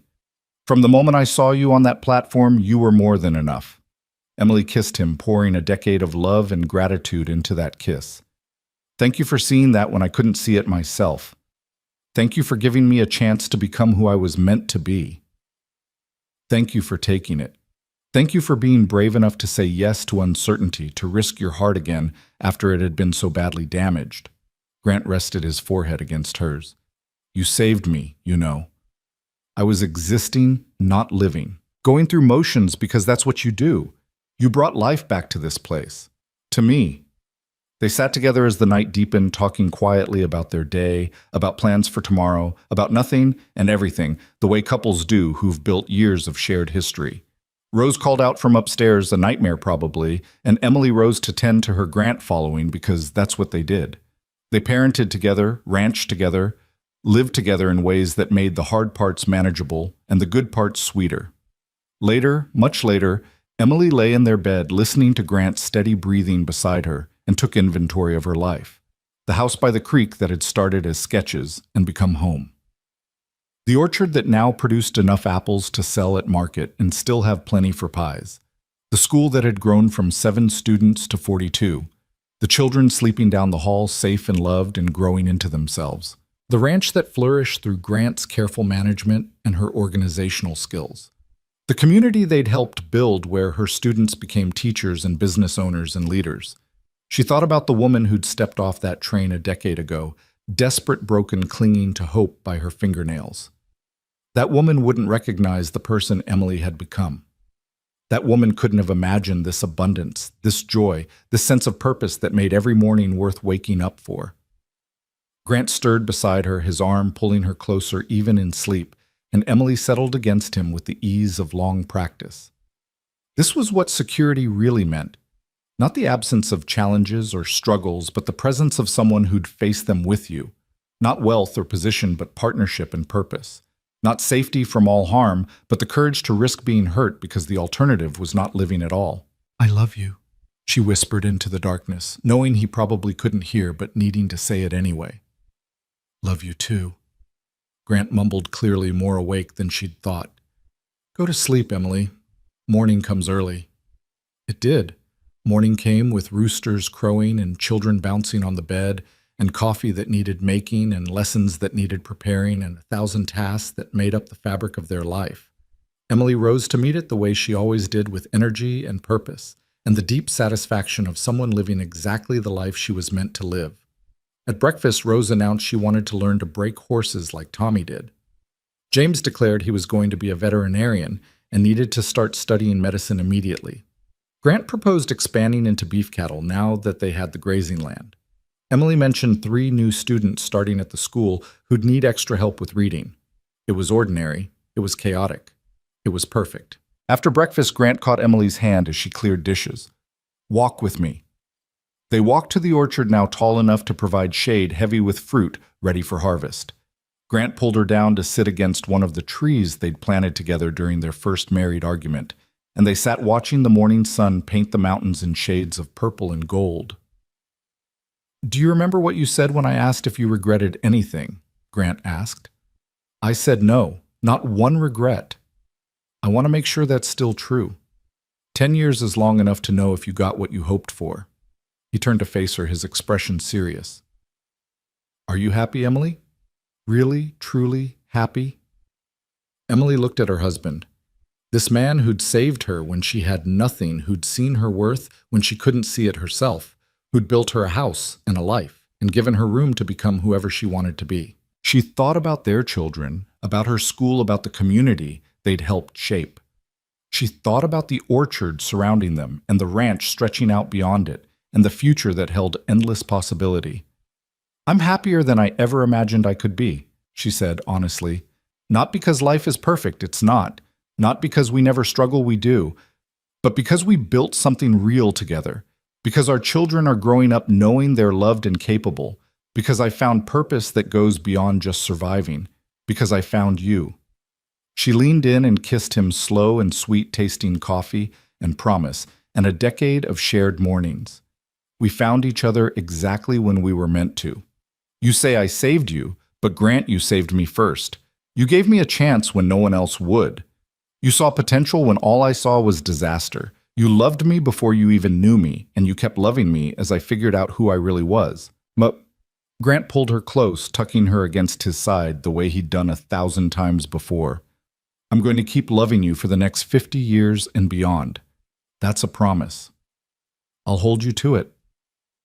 They sat together in their orchard under their mountain sky, two people who'd found each other against impossible odds and built a life that exceeded either of their wildest dreams. Behind them stood the house they'd designed together, filled with children they'd created together, surrounded by land they'd cultivated together.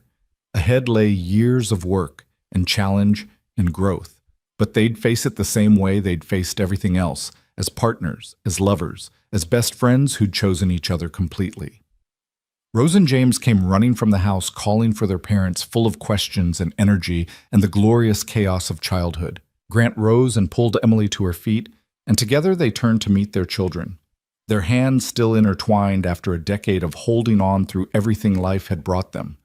This was what Emily had really been searching for when she'd boarded that train in Boston.